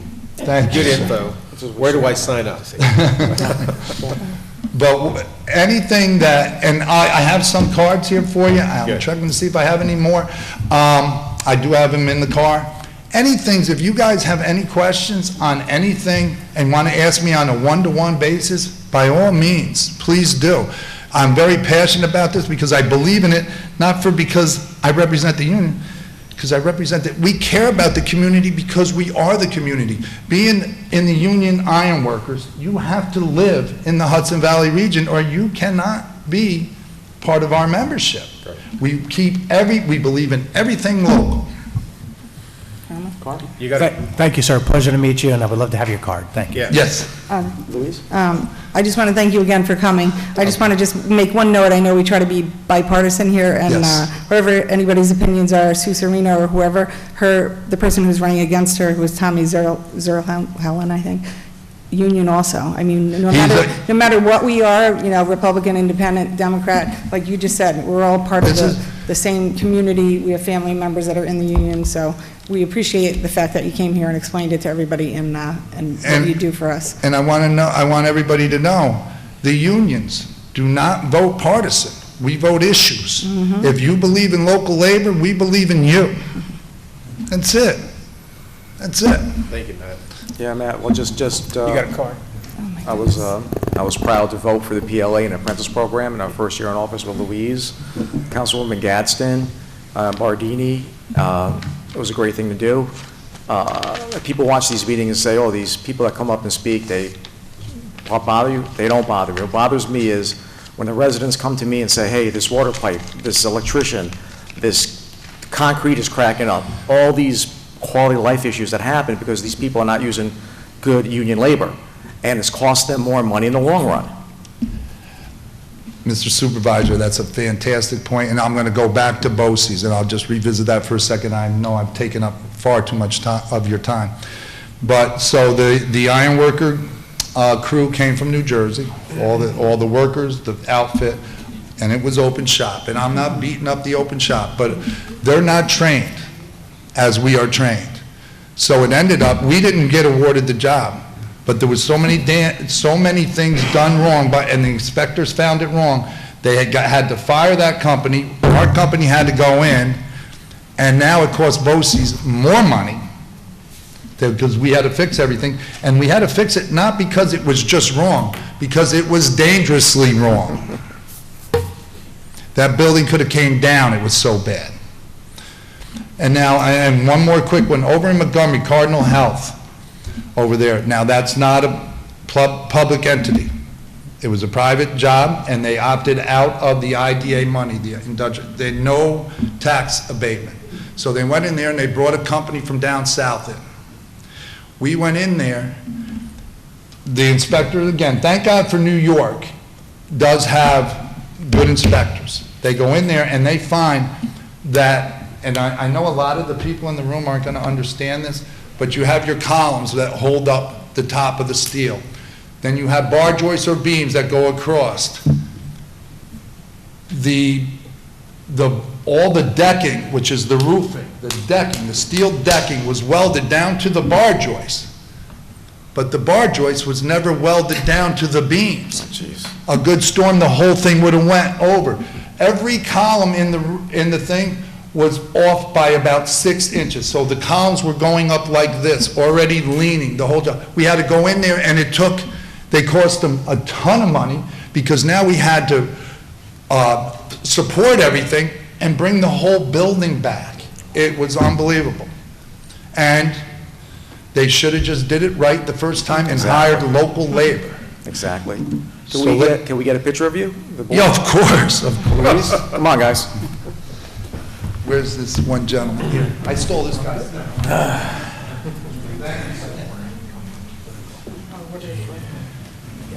Jean Marie next. Yes, sir.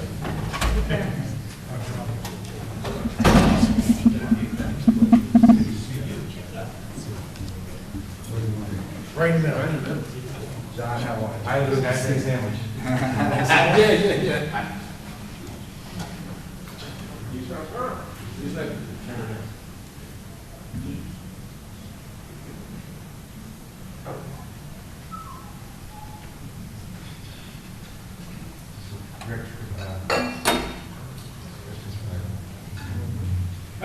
Ladies and gentlemen, I can't thank you enough for giving me the time. I appreciate it, and I wish you all the best with everything. Yes, sir.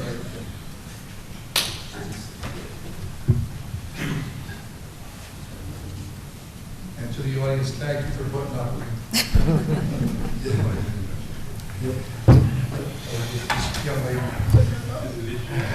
Jean Marie. All right, next presentation will be our town historian, Arnold Restivo, talking about... I thought Jean Marie was next. You are Jean Marie? You're next. Come on. Yep. So you guys flip a coin. Sorry, Arnold. No, Jean Marie's next. Sorry, Arnold. Sorry, Arnold.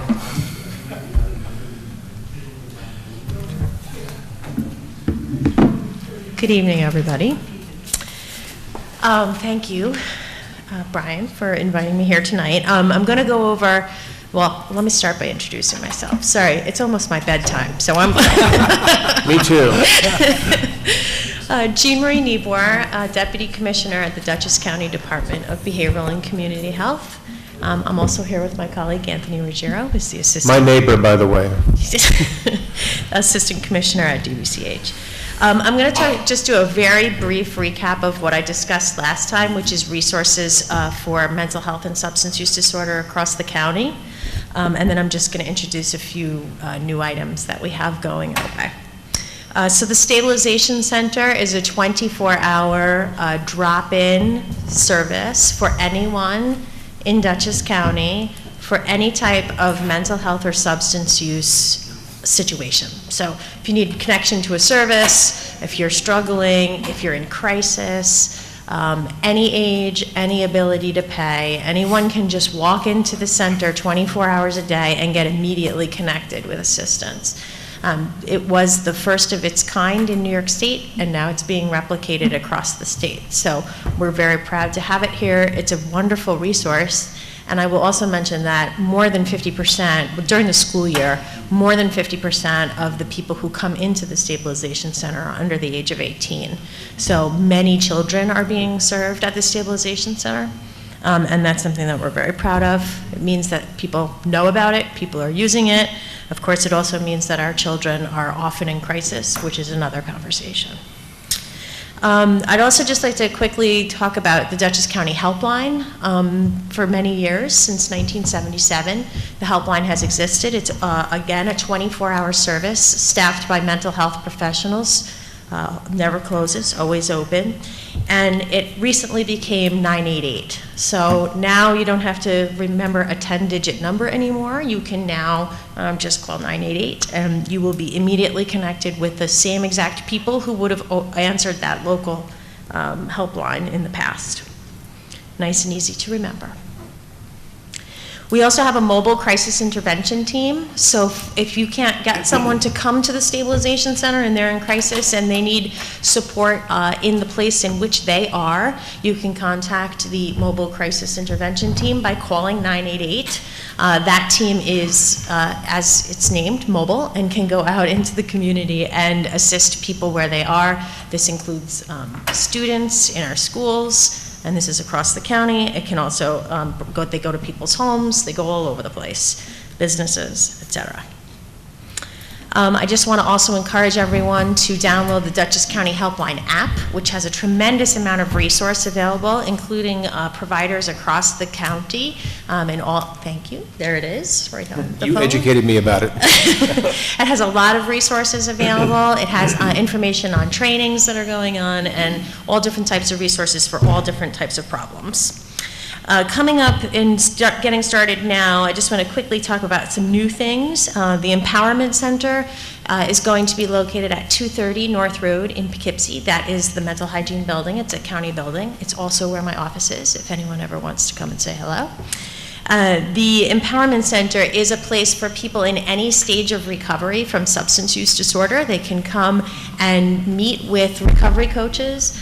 This is a service that really came out of us doing focus groups with individuals who receive services. They indicated they needed a place to be, and we offered the Empowerment Center with programming that is provided for people, by people who are in long-term recovery themselves. We recently started a pilot program in the city of Poughkeepsie called Law Enforcement Assisted Diversion, which is LEAD. This is a project, a pilot project started with the use of opioid settlement funds. It's quite successful. It is a pre-arrest diversion program for individuals who have unmet behavioral health needs and find themselves getting into some type of interaction with law enforcement in the community. The law enforcement officers are trained to divert those individuals into service rather than into incarceration. We are also going to be offering recovery housing. We did a request for proposals at the county for recovery housing, and one of the bids that was submitted and awarded is for Oxford houses. Oxford houses are sober living facilities, and so there will be 3 of these somewhere in Dutchess County. The locations have not yet been determined, but that is forthcoming. And then the last thing I wanted to touch on tonight was the DBCH recreational vehicle, or RV, or Clinic on Wheels, as we like to call it. This is going to be offering service across the county in a mobile van, or it's not a van, it's an RV, it's gigantic. And we can do all sorts of things off the RV. We can provide some medical-ish services, some things like vaccinations, things like that, but also in the realm of behavioral health, substance use and mental health screenings and connection to service. So we can be on site in different locations, providing these screening opportunities, meeting with individuals and getting them connected and set up to services across the county. Is that just a real quick question, is that something that's an individual case you would like go to a house or something, or is that set up like in the community where people can come in the community to? Great question. So the RV, we don't have it that long. We've only had it a short amount of time, and so the programming is still being developed. And you cannot miss this thing when you see it driving down the road. It's big blue. It's blue. It's got a beautiful picture of lots of different people on it, and it says wellness on it, and you can't miss it. So far, what we've done is gone out to community events. It's been sort of our rollout phase. We are trying to get the community acquainted with the vehicle, and so we've been visiting as many community events as we can all across the county. So that's really what we've been doing at this point, but the intention really is to be more focused and intentional in our approach ultimately, so that when there is a specific need in the community, we can address that particular need. If you're rolling it out and showing it off, you should come August 1, connect with our chief, August 1 to National Night Out at Gearing Park and participate. Excellent idea, Brian. Yeah, so we will try to be there. Excellent idea. Anthony will write that down for me. Nice to see you. I'll tell Anthony, I know where he lives. Parking in front of his house, Doesn't meet the town code violation for parking on the street. Oh, well. It's too big. Not in the village, it's already in the village. Any Park other in front of my questions? house, I'm happy to answer any questions. I know it's a little- I missed you, I was in the bathroom, sorry, but I missed the first part. So do you work actively with the Town of Fishkill Police Department with your services? So with the town of Fishkill, one of the things that we do really across the county with the stabilization center is we invite all police officers to bring individuals to the stabilization center when they're in a behavioral health crisis. And so folks do that all the time. So when we do CIT training, and I know most, if not all, Fishkill officers have been through our 40-hour CIT training, which I used to teach, so I'm very well acquainted with that whole curriculum if you want to know more about that. But we offer that training 4 times a year. It's 40 hours. And part of what officers learn in that training is to bring individuals to the stabilization center rather than bringing them to the hospital. Because when you bring somebody to the hospital who's in a behavioral health crisis, you're often going to be sitting in the emergency room for hours and hours. If you bring the person to the stabilization center, they can get assessed by a mental health professional immediately. There's no wait time.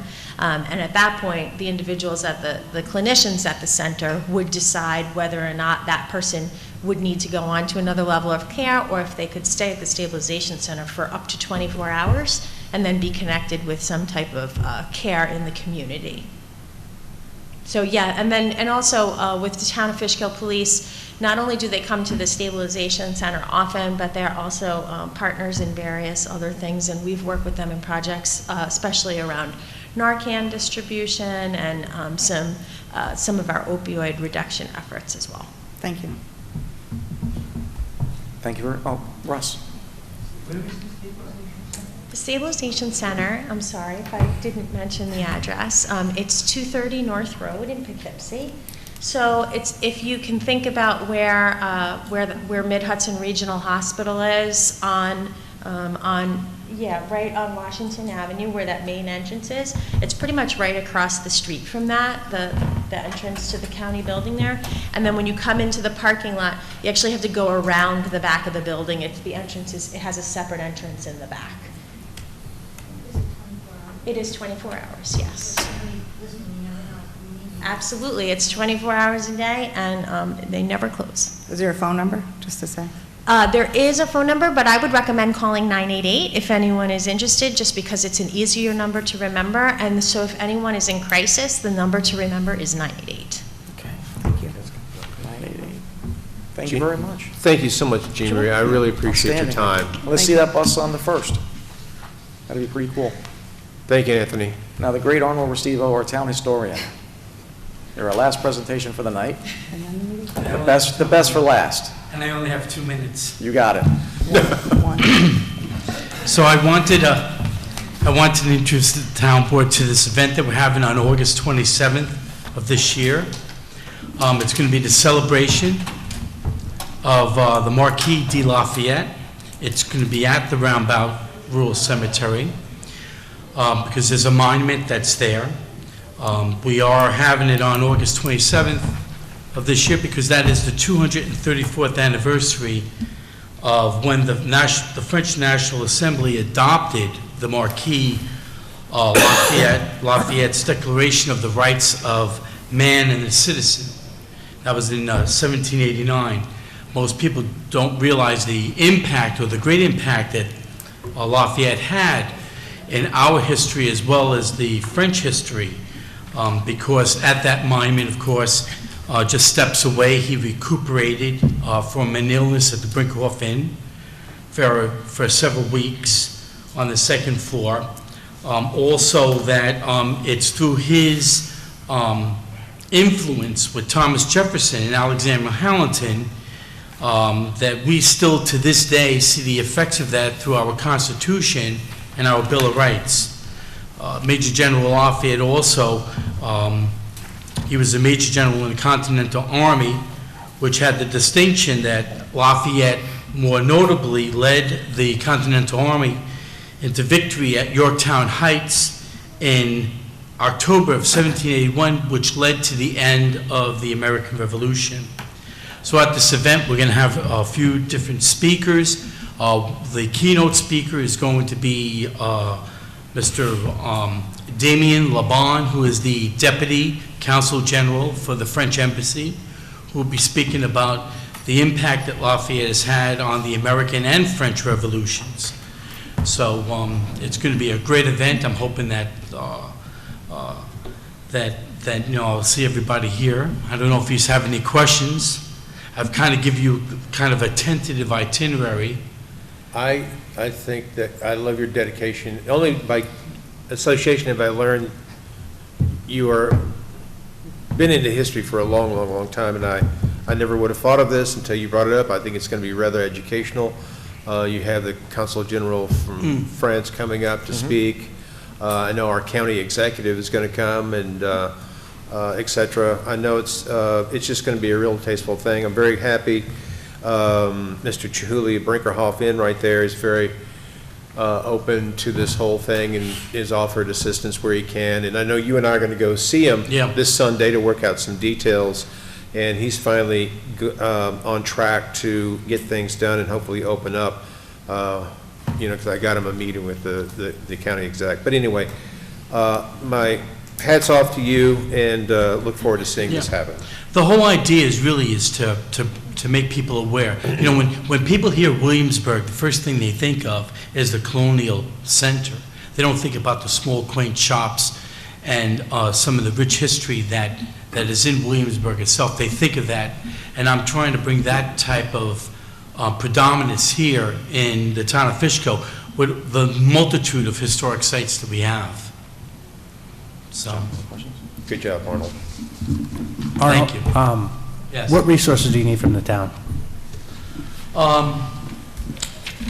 Well, I think this is an important question. Sure. I know you talked about closing down the road. Yep. It's on a Sunday. We'll be getting into overtime. So we need to talk about logistics. I don't know if this is the time to talk about that. We talk about another time, but I think the time frame needs to be condensed to a shorter period. Why would we need to close down the road? Might have to close one lane southbound, if that. Well, it depends on the amount of participation that we have, because the monument faces 52. Yeah, I don't know if we actually have the authority to close down a state road, but I think there's like a flat piece of grass behind it. Could we set something up behind that instead of on the road?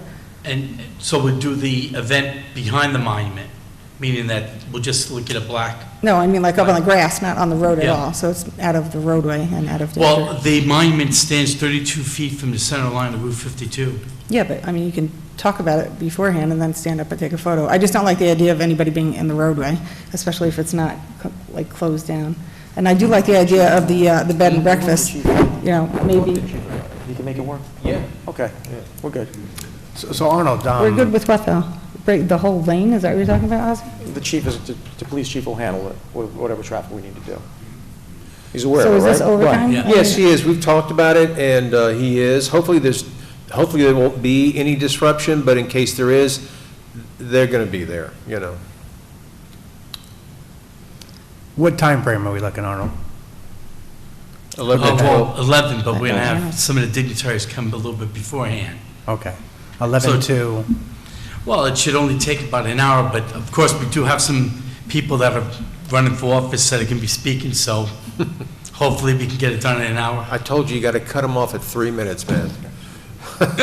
Louise, any questions? No, I just would have liked to have known the date prior too, because I had plans before. This is the first time I've actually heard of the date, so it would have been nice in September, maybe in the week time, but.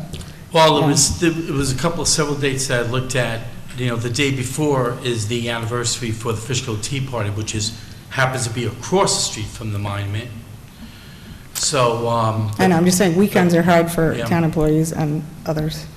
yeah, so as Arnold knows, and I'm working with the Fishkill Rural Cemetery, as I like to take little projects, and I took this project as I'm going to do some landscaping around the monument and put some native species plants, and we're going to work on redoing the wall that got hit by the car right up front. So a couple of my masons and myself are going to reset that wall and hopefully cut down a couple trees that are impeding the view of the monument.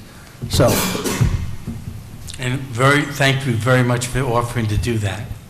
Yeah, I think it's an outstanding idea. We've changed the dynamic of the town of Fishkill, ignoring our history. We spurred that up with the Chief Daniel Nimham statue in that area. It's going to revitalize that area, and there's more to come. I plan on a huge 250th anniversary of Fishkill celebration in 2026. It's going to be a spectacular, better than the Chief Nimham dedication. I'm looking forward to being at this. Who's working on that with you? We're all going to work together on that. I know, exactly. I apologize. Brian Rise, Brian, with his dedication to the Washington Sword, which is going to be an outstanding event, and that's going to be the centerpiece of the event. We just need certain people to get that agreement going. Okay. Yeah. We'll Thank you, Arnold. We appreciate it. Supervisor. thanks, Arnold. Thank you, Arnold. Thank you, Arnold. Thanks, Arnold. Next up is going to be the liaison reports. Louise? Yeah. Yeah. Okay, so my liaison reports for the rec center. The summer camps are in full swing and going well. We do, however, have one opening left for science camp, which is called Minds in Motion Camp. It's the week of July 31st for boys and girls from 6 to 11. So Jay just asked me to reiterate that and have the people go onto the fishkillrecreation.com website, because they just need one more camper to sign up for that. The summer concerts in the park have begun every Wednesday night except for August 2nd. On July 5th, Johnny Dell's Nightlife played to a large audience. On July 12th, everyone was treated to music by the Saints. Tonight, they had the 50-piece Southern Duchess Concert Band, which was playing. On July 26th, the Carrie Zaz Band will play. There are free concerts at Gearing Park, sponsored by the Rec Center, from 6:30 p.m. to 8:30 p.m. Everyone is encouraged to go and enjoy the night out. And Jay also said that this year we have food trucks at the concerts too. The Rec Center staff, Jay, Lauren, Marianne, and many of our summer counselors will be on hand again this year to help for the Fishkill PD on the August 1st at Gearing night for the National Night Out from 5 p.m. to 8 p.m. with the Fishkill PD. The county senior picnic, sponsored by the County Office of the Aging, has been rescheduled to Wednesday, August 9th at Gearing Park at 12 p.m. I look forward to serving our seniors again, or as they are now called by the county, our older adults, 60 and over. The registrations from June are still in effect. I want to thank Brandon and all of the guys in the Buildings and Grounds Department for helping to clean up our parks after the July 10th storm that flooded many parts of our town. I also want to thank Mike from Camo and all of his workers who worked around the clock to ensure our water and sewer districts were in working order during that storm on July 10th as well. I've noticed that many past meetings that the liaison reports have morphed into reports on community events, so I will do that as well. On July 15th, I attended the food drive, which benefited our Fishkill Food Pantry in front of Sam's Club. Thank you to Eddie Colon, who already came before us at the beginning of the meeting, for all of his organizing for the event, and the food pantry workers, as well as the Sam's Club manager and the Sam's Club workers. It was very nice to see so many community members there helping. Greg and Carmine were on hand to fill fill the van with donated items with help from Anthony Parisi, Kenya Gatson, and James Rogers, and Tommy Zerhellen were also at hand to work at the doors, asking for donations and receiving them on the way out. Since our last meeting, I attended quite a few more Renegades games. On July 1st, the stadium was packed because the starting pitcher, Carlos Rowden, was sent down from the Yankees for rehab. On July 3rd, they had the largest fireworks for the 4th of July celebration. Unfortunately, the game ended early due to torrential downpour rain, but the fireworks went off when the rain died down. I was also lucky enough to bid on and win a Stars and Stripes game jersey worn by the first baseman, Spencer Henson. All the proceeds of the auction go to the local charity called Guardian Revival that supports local veterans. And at last night, July 18th, that game, the supervisor and his wife, Kim, joined my son and I for the Renegades game that was in honor of cancer survivors. I'm a 9/11 first responder cancer survivor, and I appreciated them coming and their support. They honored 2 young boys who survived cancer. One threw the first pitch out, and the other hit a ball and ran the bases as every baseball player from both teams, the Renegades and the Brooklyn Cyclones, lined the infield and high-fived him as he rounded the bases. It was really touching to see. Heritage Financial Credit Union has done a great job this year, and I encourage everyone to go to a game. The Renegades are truly a Fishkill source of pride for all of us. I also want to thank Wappinger Central School District Superintendent Dr. Dwight Bonk, who assisted the supervisor and I with a scheduling issue of sports practices at the John Jay High School because of roof repairs. He was able to change the practice times to the evening, which satisfied many parents who were upset when they were concerned that their children wouldn't be able to start practice on time because the whole campus was going to be closed down. So Dr. Bonk's continued support with Wappinger Central School District issues is greatly appreciated. And also, I didn't know that Jan Stark was going to speak, but at our May 24th meeting, the supervisor presented his State of the Town address, and at the end, he advised us all how he would begin his, quote, listening tour and knock on everyone's door to hear what citizens' concerns are. He advised us he wanted to hear from residents on how we, the board, can make Fishkill better. I have had a couple of constituents tell me that he knocked on their door, and they said they have never seen a supervisor knock on their door before and ask what we, the town board, can do for them, and they appreciated the personal touch.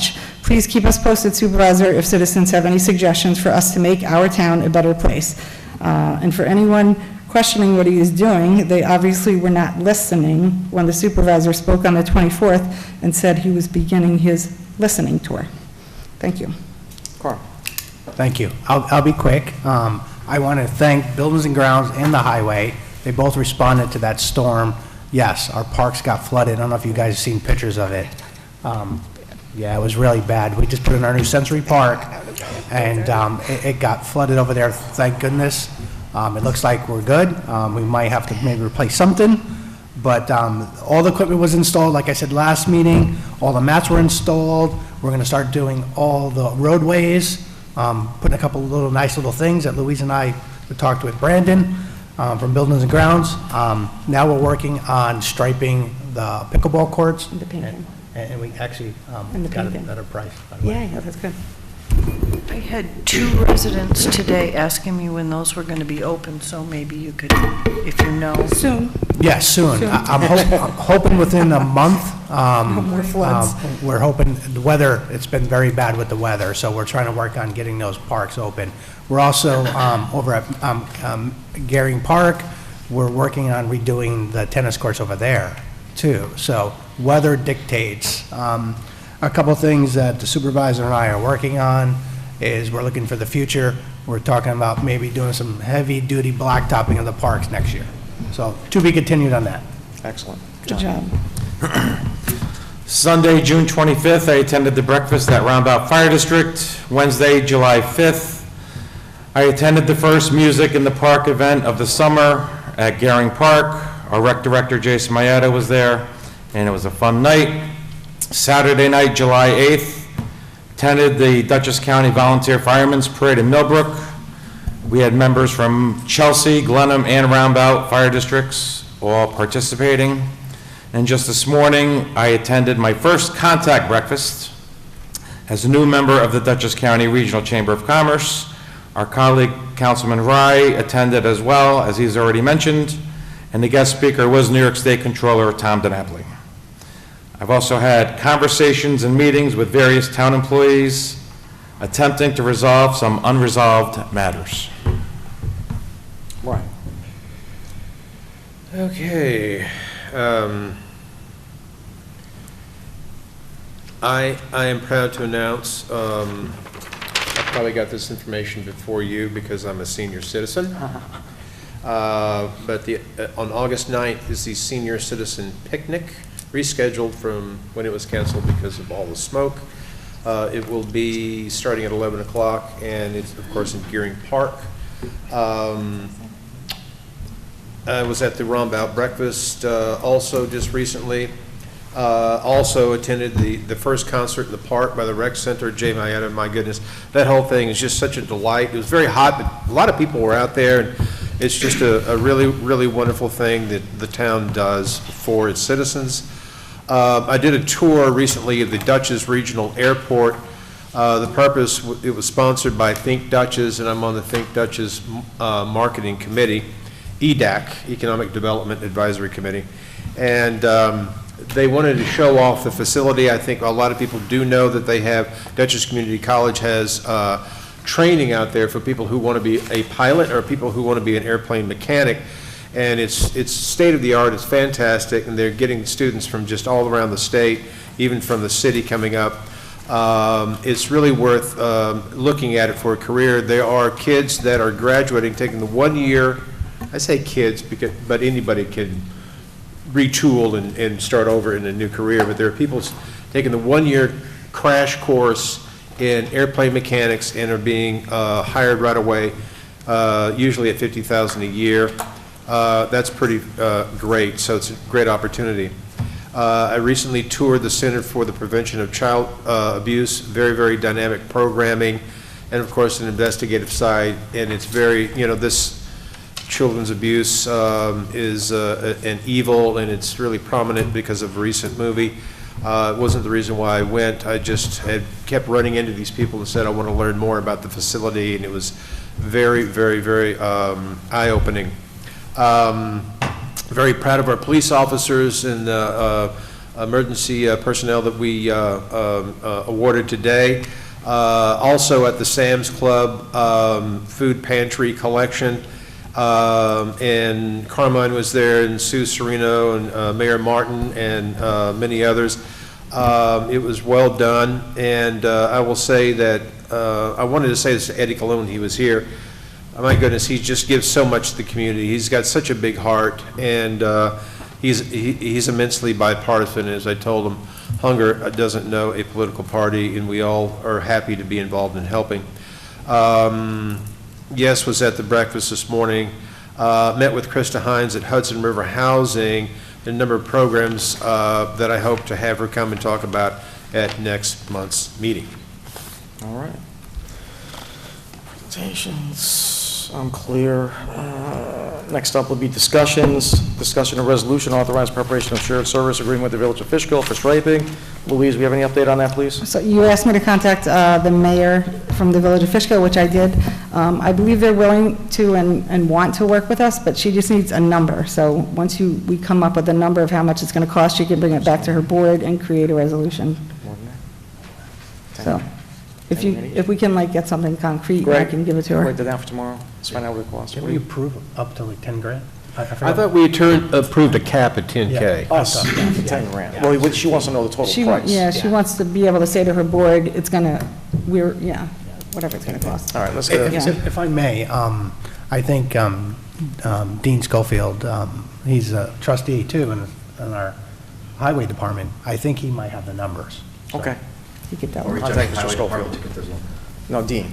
Yeah, that's what we have to talk. Yeah, Dean should have those numbers. All right. So we'll just continue that. Let's move that to September, Madam Clerk. Big meeting. Next up is discussion on blasting permits. Steve? Well, as the board may recall, you'd asked to have us look into the provisions of the town code regarding blasting. And we prepared initially a very simple law which would have provided for additional notice of applications for blasting. But in response to some of the public comments, we did a deeper dive on your provision, and we talked with CPL and the building inspector, And we've come up with a more detailed revision to the law. I'll just touch on the highlights really quickly. There's some small semantic things and changes of section numbers, but I've given the board a red line. I'm sure you can follow that easily enough. First off, there is no provision currently in the code regarding what goes into an application for a blasting permit. We're adding a section which is going to require detailed information regarding not only the applicant, but also the surrounding properties within 1,000 feet.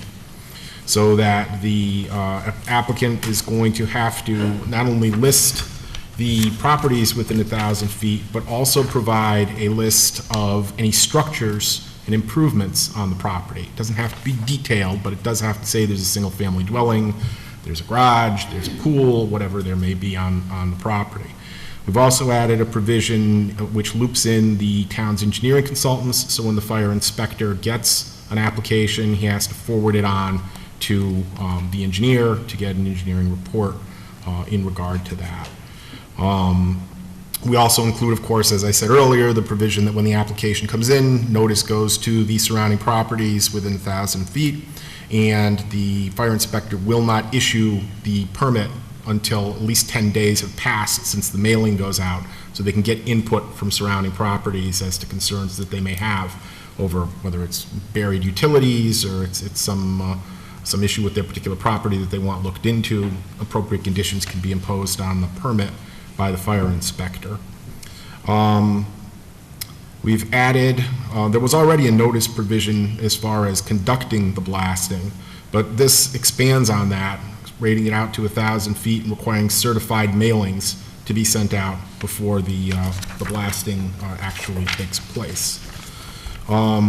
There's a provision stating that if a complaint is received from a property owner within 1,000 feet from the blasting site during blasting, and the fire inspector verifies that in fact damage that wasn't there before is now there, a stop work order can be issued, and the entire process of blasting can be reevaluated as to whether the charges are too much, or you generally figure out what it is that went wrong, because when blasting occurs there should not be damage to surrounding properties, at least if it's done correctly.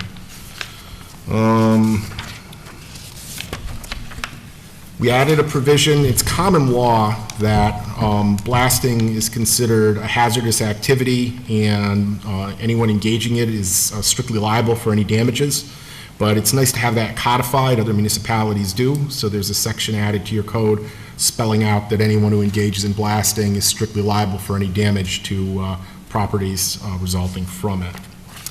And that's a pretty good summary of it. Like I said, there's some minor semantical changes, but those are kind of the high points.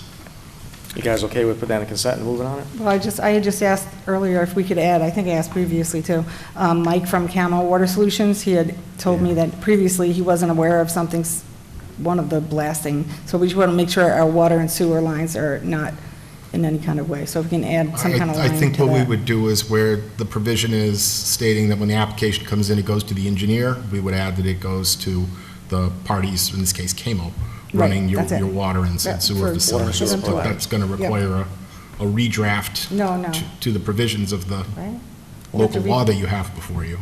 Oh, I thought you were just going to add a line for it. Well, I could carry it in if that's what you want, but I mean, to me, it just makes more sense to put in a separate section, give you a revised We could do draft. it, we could schedule a public hearing, right? You can if you do the carrot idea that Louise says, just have us come up with some language now on the Because spot. we have it in to put consent, so let's do the carrot idea. I have That's a what thought you want, on eh? that. Consent. Do we have any penalties in here at all if parts or all of this are not compliant with? I mean, is there any penalty? I didn't read, and I was wondering. Penalties and offenses. Fine up to $1,000 per violation. Each day's continued violation being a separate, non-compliance being a separate violation.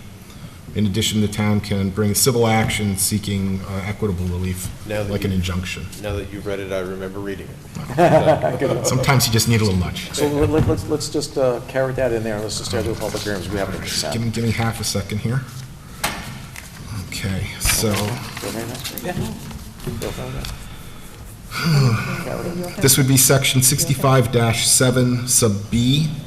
Upon receipt of an application for a blasting permit, the fire inspector shall provide a copy of the application to the town's engineering consultants And water and sewer provider. and Because if it changes, I doubt it Yeah. changes, but if it ever Towns. changes again, water and sewer provider. provider for review and recommendation. So when we come to the portion of the meeting where you adopt the resolution introducing the It's a local laws. consent. So I have Well, to you amend need to adopt it as When we amended. get to that, remind me, I know what we got to do. Okay. All right. Next up is a discussion. You're welcome, Russ. Thank you, Russ, for putting up with all that. Yeah. So this is moved to resolution? Consent. Amended. Next up is discussion of Round Mountain Rural Cemetery Association. Do that. You can't do that. Wait, hold on a second. No.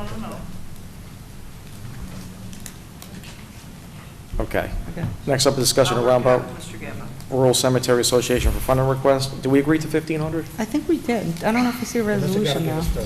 The Rombout Rural Cemetery Association, you, a request for funding of $3,000. You initially had me look into to see if it could be done, and it wasn't a gift of funds. I determined that it was not a gift of funds. Then a question arose as to whether there was a $1,000 limitation on that.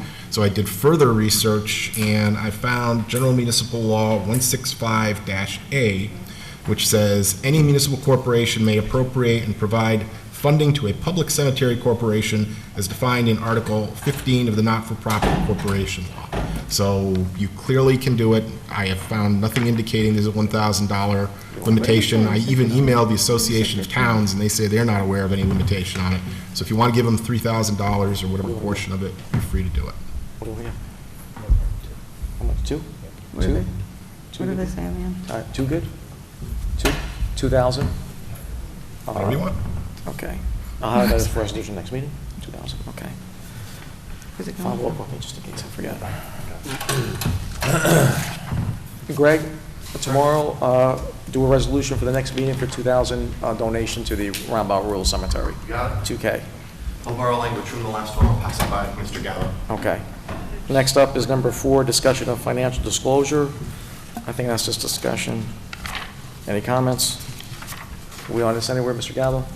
I provided the red line proposed changes that Luis sent in. Thank you. If the board's happy with that, you can move forward. If you have issues with it, you should discuss what those What were issues the are. changes? They're redlined. It's on page, It's just to the form, a couple of different 816. lines and a couple of different How many phrases. pages are we up to just, on this it's thing? just a legal. Just one, I Yeah, believe. the One page? legal, oh, it's 2 pages. Oh, We it's just made a 2? couple of, home address is changed to legal address, added an employer line, and then we just, the business, we name, organization, committee, the date they joined. That was it. Any objections, amendments? Let's move on. So what do we do with this, Mr. Gaba? Is this a public hearing or just a resolution? This is just a resolution. Can you work with Mr. Sure, Gaba to for do that for a resolution for the next meeting? Sure. Excellent. That's 2 pages, good. Next up is discussion introducing my apologies, setting a public hearing on draft tree felling local law. We're still working on that, Mr. Gallo? I believe Carmine wanted to table that. Yeah, we Table? want- Yeah, that was tabled. Yeah. Okay, table 2. So just a quick update. We're working, Luis, myself, and John Kenter are working on a comprehensive tree felling. So we're actually doing pretty good. So we're compromising, going back and forth, but it's going to be very more comprehensive than what we have in place now. So when we're ready to prepare and send it to the board, we will. We started- And you guys can look at it. We started working on it like 2 weeks ago, and then Mr. Cantor, I don't know, he made every revision, so we just haven't looked at it yet. So next week, we're going to have a meeting to speak about it and go over it. So once we have it down, we can present it and see if everybody else wants to make changes. So Becky, table that to the first October meeting, and if they're ready with it earlier, then we'll just bring it to our attention. So there's going to be some preservation, there's going to be some more defined. I look forward to seeing the draft. All right. Next up is discussion of creating a Veterans Advisory Committee. Brian, any comments or anything? Nope. John? Nope. Carm? Nope. Louise? I just want to thank Carmine and Greg for helping me with those red lines. And Mr. Gaba, we were just going away, so we did it quick. That's why I just didn't have a chance to send it to you. I appreciate it. I'm good. Supervisor, I was asked by Virgil Capillari just to convey his thanks to the board for the resolution adopted tonight, and his personal thanks to each member individually for their support for the veterans community in Fishkill. Yeah, he was here earlier. He was. He regrettably had to leave. So did the, so was We the got vet. our veterans over here too? Yeah. Want to say hello to the citizens of Fishkill? Come on, both of you. Just say hi. Say hi. There was, Thank you for sticking up. there was about 6 of them here earlier. They had to go to bed. You could say hi and then. Had to put out the dog. Outstanding, outstanding. Thank you. Come here and say hello to everybody. Introduce yourself. And then you could leave. Yes. My name's Charles Hodge. I was elected co-chair of the Veterans Committee, and I appreciate the board supporting us in this. And we have a few shy veterans that don't like to come forward too much.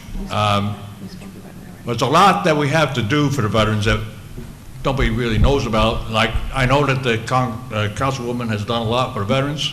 Well, I never heard any of it until I went to the Veterans Committee meeting. So I think we got a lot of work to do, and we appreciate your support, and I thank you very much on behalf of all the veterans of Fishkill. Thank you. We thank you. Are you signed up for the eGovs? Just so you know, Greg can help you with that, because it's something that's sent out every week, so you can be aware of all the things that are going on in the community. I do have email with the town, yes. Okay, good. But Because it was in I never saw anything directly pointed at the veterans. Now I do. Yeah. You know. Excellent. All right, so we appreciate it. Thank you very much. Thank you. Thank you for your service. staying. Thank you. Excellent. Great work, guys. Good work. Brian. Good night. Thank you for hanging in there. Supervisor, Becky has noted that on the discussion item, there is a formatting error, so if we can just close it as amended, Becky and I can fix that in the morning. I'll make a motion to close it as amended. Second. All in favor? Aye. All right. So, just for the record, I mean, I'm glad that we're doing this. When we had the issue with Castle Point potentially closing down, I looked around and said, where's our Veterans Committee? We didn't have one. From that question, John and I began working, and then obviously the entire board got on board with the creation. They went from 2 or 3 people at a first meeting to now a consistent 20 to 25 at meetings, and it's only going to grow. It just gives them a voice. It shows our veterans that the town cares, and we appreciate them very much. Absolutely. Thank you, Brian. Right. Next up is a discussion and resolution to accept the resignation of Police Officer Caban. Any questions? No, number 7. Wait. I missed 7? All right. Discussion of resolution authorizing modification of 2023 TOV fund adopted budget for police grant review. They got some money in. Everybody okay with that? Yep. That's in consent. Next up is 8, discussion of resolution type of resignation of Police Officer Caban. Any questions? I just had one. That's on the resolution. I have one question. Okay. I had questions about her resigning instead of taking more leave of absence. But since it's a personnel matter, I won't discuss it in public other than to say I think that there's more to this. That's Thank it. you. Next up is the same thing, to accept the resignation of Police Officer John McDonald. Any questions? We wish him luck in his future endeavors, and it's a shame that our retention rate continues to be very low. That's in consent.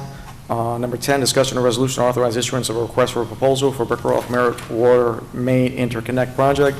This is our #1 problem in the town of Fishkill with the health department. And I inherited a $5.6 million plan. Today it'll probably be about $8 million. And I think we can get this done for about $1.2 million and use ARPA money and be no cost to taxpayers in Fishkill. So we're almost there. DOC, Department of ENCON, the County Health Department, they're going through the reviews. They're going very detailed to this thing. And once we get the approval, I want to be able to put this out for RFP. And anybody have any questions? I hope this is the last time we do this. This is a big pain. I went on a We spend so tour much money. with Mr. Oh, my Trimper goodness. on the water districts, just to see them all firsthand. And he explained this entire project right here, Jimmy. And it's rather huge, there's no doubt, and it's going to save a lot of headaches. It will serve Dutchess Park, Elm Crest, Deer Crossing, Avalon.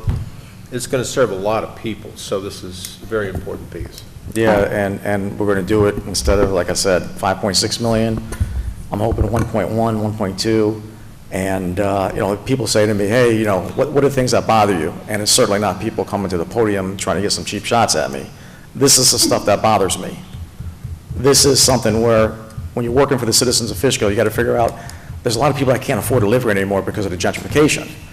So you got these big water and sewer projects, and me and Louise and the new board members came in, $5.6 million. People just can't afford it. So we reevaluated one problem with a well field at the Toll Brothers Stook well field on Route 9 and 84, and we got that problem taken care of for $50,000. And when that water well field went into line in around 2006, 2007, it immediately got hit with a Department of Health violation notice. And it took us, the town, 16 years to take care of it. And it cost $50,000 to get done when I got here. Supervisor? And, yes. It costs the taxpayers a lot more than that, because in the interim, I don't know how many engineers or consultants Yes. Of my district's money got wasted. So just before I got on the board, I was very happy to hear that the $5 million estimate to do this was not going to happen, because this has been an ongoing problem for all the people in my neighborhood for years. So I'm glad that we can move forward and hopefully get it resolved. And also a thank you to Mr. Upright, who prior to us being on the board was not as agreeable as he is now, so he's very helpful from the health department with us to move forward with this whole thing too. Well, what's good with the health department is that they're seeing we're taking an extremely aggressive tactic, improving our water and sewer infrastructure, and that's really maybe a bit of our Achilles heels. We got pump stations, doesn't sound glamorous, but each of these pump stations cost almost $500,000 each. And we got to replace about 1, 2, 3, 4, 5, maybe 6 of them throughout the town. 2 of them we have enough money to pay for them, and we have to seek grant money for the other pumps. But these are the things that bother me at night, because I don't want no one losing water at night. That's why I was very proud when we got the generators in, and when we lost power in Beacon Hills, those people for the first time in history didn't lose their water pressure. But this is going to be a pretty good project. It's going to connect 2 major water districts for capacity and redundancy, and I'm looking forward to getting this done and saving the taxpayers at least $5 million on this. This is a real big one. So everybody okay with consent on this one? Yes. Yep. Thank you. Next up, resolution to declare used equipment for surplus. Everybody okay with consent? Yes. How is this advertised? Because I see a lot of things that people may want in their home offices, How do they know how to buy this stuff if they want to? We have a vendor that puts them online. It's like govdeals.com, isn't that what you guys use? I don't know exactly, but that's what we do. That's a website. Yeah. A company, and they vend it out. Oh. They just towed the green building inspector truck the other day out of the parking lot. Okay. That's gone. Oh, someone bought it? Yeah, somebody bought it, 14 grand. I I got 14 grand for it. Really? 14.5, 14. With no engine. I don't know if you got, I think it was like 18,000 or 19,000 we got for the scrap metal. How much we get? 18 or 19 grand for the scrap metal. Well, that's all guys. Good money. That's the guys at the highway. Good job, guys. Well, that's a good job, highway guys, because that's a nice piece. This is stuff they used to just throw, they used to just throw it away, right? Give it to Royal Garden. Give it to Royal Karting, and they would make money on it. That's a lot of money. And that, what a lot of it is when they're redoing the roads, they're pulling the old stuff out, and they're recycling it, and they got a nice piece of change. That's pretty good. That's good. Good job, highway guys. I think that was John's initiative. Good job, John. I saw that pile Big there in pile. the yard. It's gone? And he said No, it she took- said go, Not John. gone yet? Go, John. Okay. Next up is a resolution to amend the Highway Department 284 agreement. What we did was we did not pave Henry Street. There's a lot of things, like we talked about this water connection, this $1.2 million project. We have ARPA money. We have about $1.6 million left. If we're on target, I'm going to try to help these people that live on Henry Street, and that's why we didn't pave the road this year. So what we did, instead of paving that road, we did, I think, Fun Place and May Place in Beacon Hills, and that's going to leave us with 4 smaller roads in Beacon Hills, which we'll complete next year. And if it works out right, we're going to start paving our park roads with Carmine at the helm over there. So everybody okay with that in consent? Yeah, that was a good idea on Carmine's part. Yep. Thank you, Carmine. My idea too, by the way. About, and the supervisor All as right. well. Next up is discussion resolution to modify the 2023 summer camp program. Everybody okay with consent? Yes. Next up is proposed local law, film and video productions. I know Brian and Louise have an interest in this, so Brian, you can go first. Well, I have a marked up copy somewhere. Mr. Gaba, of course, wrote and put together this resolution, and I think, I'm just trying to find, where my notes are. on Go to this Louise. thing. Louise. No, he's still He's got 'em. But the major thing is, there are films that are being shot in the area, and there seem to be films that are shot here in the town of Fishkill from time to time. And we don't know about it, and we don't know where they are and what they're doing and what their needs are, and if they're doing any damage, and, if they're holding up traffic, if they're making noise late at night, and so we need this process. It's been omitted. I've had a lot of conversations around, and with Nora Martinez, film specialist in Orange County, Jasmine Nicole Davis, city Chamberlain in City of Poughkeepsie, extremely informative. Ben Swanson, secretary to the mayor in the City of Beacon. Melanie Rothkamp, of course, with Dutchess Tourism, and Laurent Richdo of, I always get his last name mispronounced, Hudson Valley Film Commission and Woodstock Film Festival. I've submitted along with this, and everybody has copies, and this is something that Greg and I are going to work on, is condense it down into something that is easy to read and easy to start using and applying. And the thing is, it's going to be an ongoing evolutionary process. There's nothing going to be perfect right at the beginning. I know that we need to designate who the specific person is, working on this. I know that there's a lot of changes in film production, and if there's Nicole Kidman she's in a film, and they're looking for a location, actually, and I think I told you about this. They wanted to look at the Gap. They needed a warehouse shop. We didn't have a person there. And that's fine, if you've got a film that's coming in and we can control it, even if it's on private property. We don't need to get into a lot of this right now as far as permitting and that process, because we'll work on that and have it for the next meeting. But I just think it needs to happen. I don't know that Fishkill is going to be in demand, because City of Beacon and City of Poughkeepsie, they've got the buildings and the looks and everything else, but from time to time they show up here. They're on private property. And we need to be able to control it, there's no doubt about it. And if they're all of a sudden parking on town property and we don't know anything about it, well, we should be charging them and making a few bucks, and this is just what it's all about. So it's us getting a handle on something that seems to happen, and it's time. Excellent.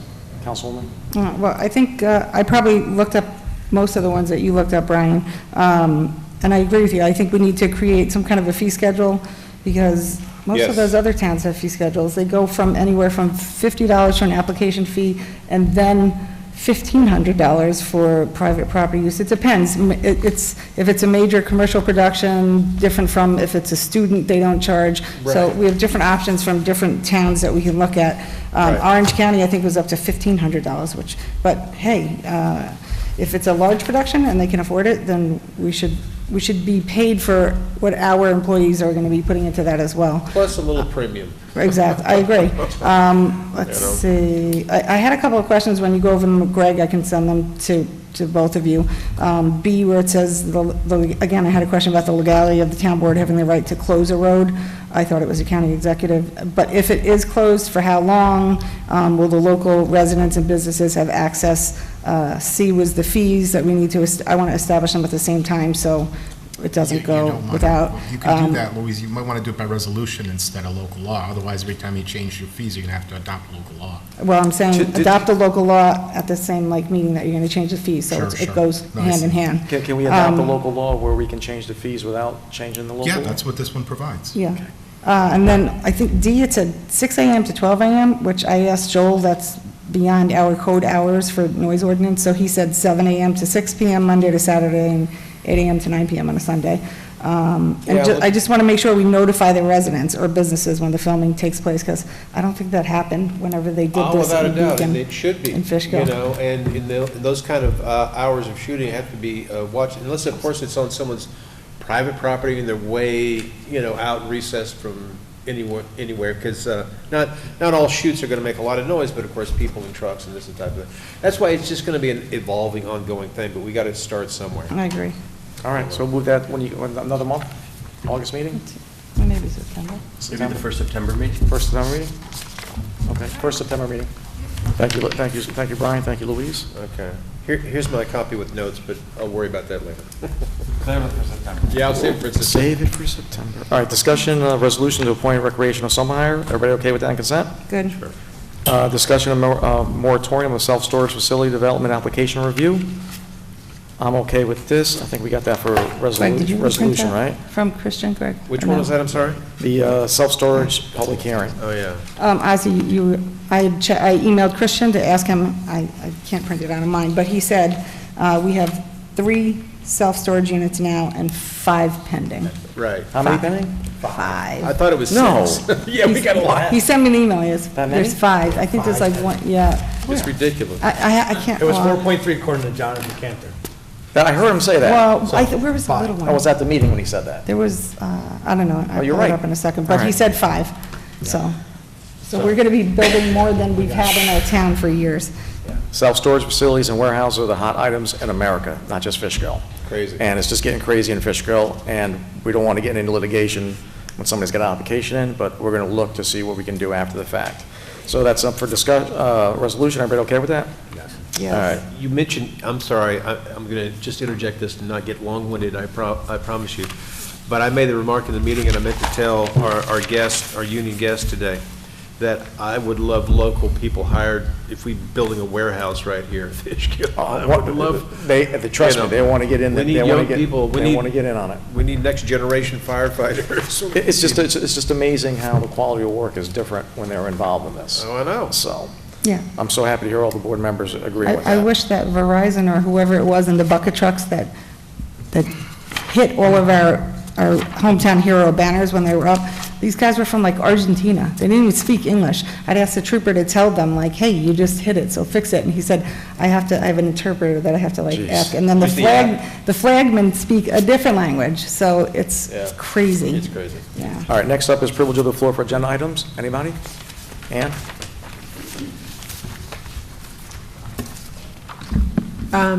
It just occurred to me, and maybe this is something that is already acknowledged in the blasting permit, but what kind of impact it will have on the aquifer itself. I thank you, Louise, for bringing up the water and sewer and if it would impact, but the aquifer overlay is quite large. So hopefully the, businesses that are conducting themselves literally on top of our aquifer will be guided. The other thing that I wanted to talk about, one thing, the contractor, you said, because you mentioned office equipment that, you're at surplus and everything, and you have a contractor that's selling it, maybe put that on the eGov. I apologize, say that again, Ann? The surplus equipment and stuff, maybe that's like, fiscal I've never residence I've never heard of that. I could use office equipment. Well, exactly. I think it's Auctions International that we use. I think you're right. Okay, well, put it on eGov, because All right. who knew? No. So the one thing that again strikes me is, and what a great idea to have an acknowledgement of Lafayette, who served directly under George Washington, likely right at the Fishkill Supply Depot. So I love that the town historian is acknowledging and wants to bring more historical aspects and components and education to the community. But what strikes me is, and I've lived here for over 20 years, I really can't recall ever any elected official actually saying, gee, let's have an event regarding the Fishkill Supply Depot. That's not a political thing. It's got nothing to do with, the ongoing saga. This is a major component of our nation's history, and it is so undervalued. So maybe the new historian can also bring the Fishkill Supply Depot into some of his education. And, I have to say, it was a little bit concerning, as I'm seeing him like laughing and rubbing elbows and shaking hands with the developer. So. Who was doing that? The historian. Today? No, because the developer's not here today, but, anyway, so it just, I'm certain that Lafayette would have spent much time in this 74-acre parcel. This is a huge parcel, which included the grave sites. And again, to deny that these people are First Patriots, are buried there is so egregious, and maybe Lafayette even visited those grave sites. Thank you. Thank you, Ms. LeGoy. Thank you, Ann. All right, consent agenda, I'll present, we have to make an amendment to the consent, right? What was it, what was it, Mr. Galva? Well, I think what you need to do... Why don't you say what we need to do, and I'll just make a motion to accept it. Well, I think what you should do is remove the blasting resolution from the consent agenda to resolutions, and I think you can do that by motion. I know you already set your agenda, but... The blasting. Oh, the blasting. And the tree felling, you were moving. Tree felling, we're just tabling. Yeah, we're tabling, we're moving and tabling. Yes. Can I make a motion to do that? He wants to take out, and then we'll amend it and do a resolution. Right. It's a motion to remove the resolution introducing a proposed local law, provide the town code's provision regarding blasting from consent agenda to resolutions. Present that as a motion, can I have a second? Second. All in favor? Aye. Okay, then you Are can we- are we proceed gonna- with the are we gonna consent vote on agenda. that? Are we Now gonna you vote on proceed that? with the consent agenda. Consent agenda next. Okay. I'll make a motion to accept the consent agenda. Can I have a second? Second. Brian, all in favor? Aye. Do we have to amend something? And then under resolutions, you're going to deal with blasting either first or last or in the middle, wherever it is you want.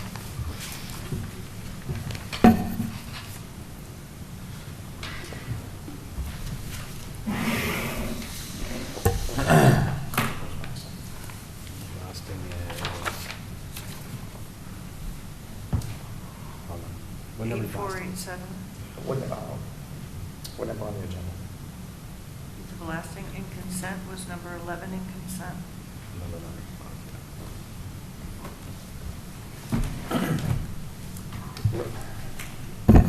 Resolution introducing a proposed local law to revise the town code's provision regarding blasting.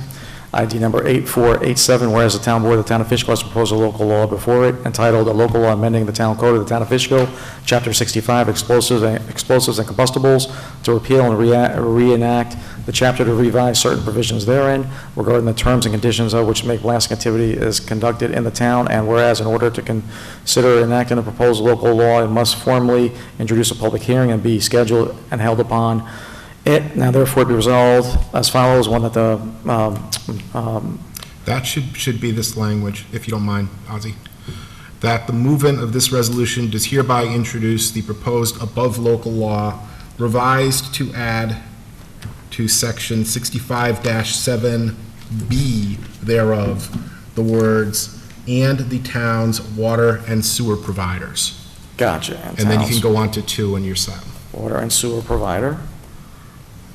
Number 2, the public hearing to be proposed local law will be set for August 16th at 7 o'clock, and that due notice and the same is directed to be given by the publication. And I'll present that as a motion. Can I have a second? Second. All in favor? Aye. Okay.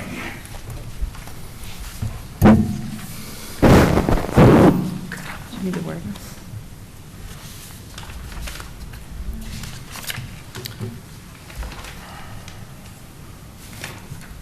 Next up is resolution creating the Veterans Advisory Committee.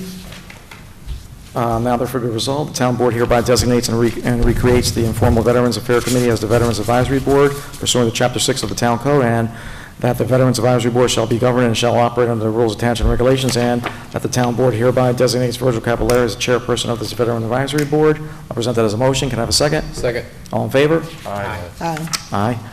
Next up, resolution to accept resignation of police officer Jamie Caban. Now therefore be resolved that the town board as follows. All whereas paragraphs incorporated herein are referenced set forth in full.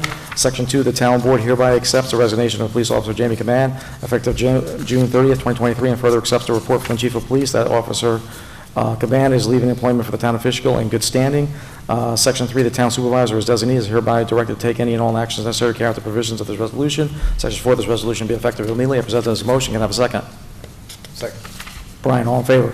Aye. Nay. 4-1.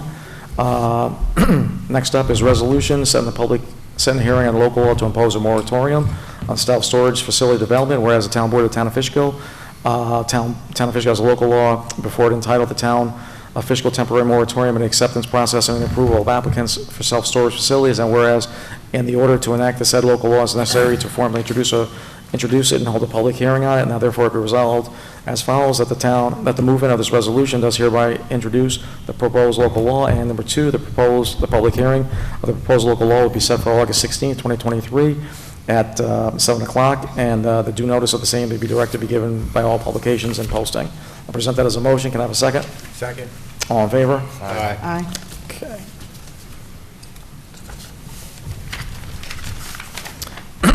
Next up is, I believe we have one item for special consideration. Will be resolution authorizing town supervisor to execute a street lighting authority order. Whereas the town supervisor received a request from Toll Brothers and the Central Hudson to execute a street lighting authority agreement order, and whereas the order would authorize Central Hudson to install 21 LED colonial lamps for the Overlook Point Phase 5, aka Hudson Landing, as attached here too. Now therefore be resolved the town board as follows. The town supervisor hereby authorized and directed to execute the street lighting authority order for Overlook Point Phase 5, aka Hudson Landing, and to disseminate same to all relevant parties for filing. Section 2, this resolution shall be effective immediately. I present it as a motion. Can I have a second? Is this an existing lighting district? Yeah, so they're changing the lights. Okay, so Sharon's okay with this? Yep. All right, I'm good. Present that as a motion. Can I have a second? Second. All in favor? Aye. Okay.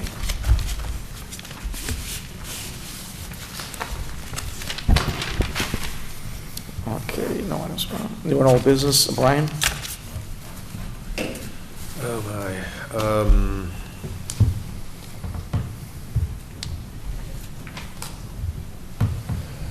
Not tonight. John? Yeah, one quick comment.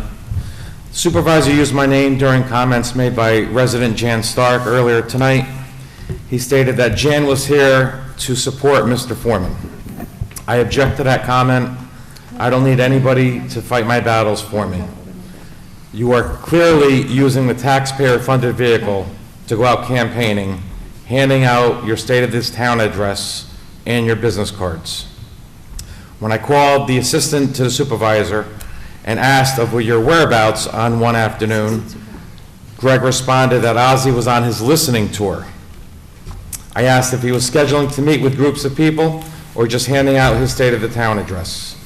He suggested I give you a call. So you can split hairs all you want. I have town employees calling me wondering why you're out campaigning with the town-owned vehicle. I don't think you should be doing it. You do what you want. Carmine? Edna? Louise? I think I already stated before, I'm not really sure this is old and new business, but I guess we can just say whatever we want. So I'll say whatever I want like John did. I don't think that you're campaigning. As I stated earlier, I've had people call and tell me that they're actually happy that you're knocking on the door and asking what we can do for them. If somebody else's interpretation of what you actually said you were going to do is their own interpretation, then that's it. You have a supervisor's car. It was $50,000. That's what you were budgeted to use. You bought it. You don't use it that much. I was not for the Go Green car, but hey, it's working out okay because after you bought it, it turned out it was a good purchase, because if you try and buy one now, you're not going to be able to get it. So Just remember, we got $8,000 off that too for $42 Yeah, grand. You can't find a car like that for less than $65,000, $70,000. Right, I agree. So I disagree with the other statement that was made that you're campaigning. I don't think you are. I think you're doing a service to the town that has never been done before, because Correct. prior supervisors only knocked when it was a week before a campaign, not earlier, to show like, this is what we've done. What would you like us to do for you? So I applaud you for your efforts, Supervisor, and I hope you continue to do it, because I don't think there's anything wrong with it at all. Also, for the, Brian, I appreciate the fact that we've all been able to work together to get to the point for the Veterans Committee, but it just irks me a little when you say that the vets have a voice now, because like I said at the last meeting, they have had a voice, so maybe a better, clarification of it is that they'll have more voices for the town. So that's it. Yeah, that's a pretty accurate statement, Louise, and I applaud Brian for wanting to do more. Just remember, the 8 years before we took office, there was little to nothing being done for veterans in this town. True. So we changed that dynamic. Next town board meeting will be August 16th. Until then, you will see a white Ford Mach-E in your neighborhood with a green seal saying the office of the town supervisor. When I'm there, I'll be knocking on your door and saying hello and taking any questions that you have. Until then, see you at the next meeting. I need a motion for... Make a motion to close. Can I have a second? Second. All in favor?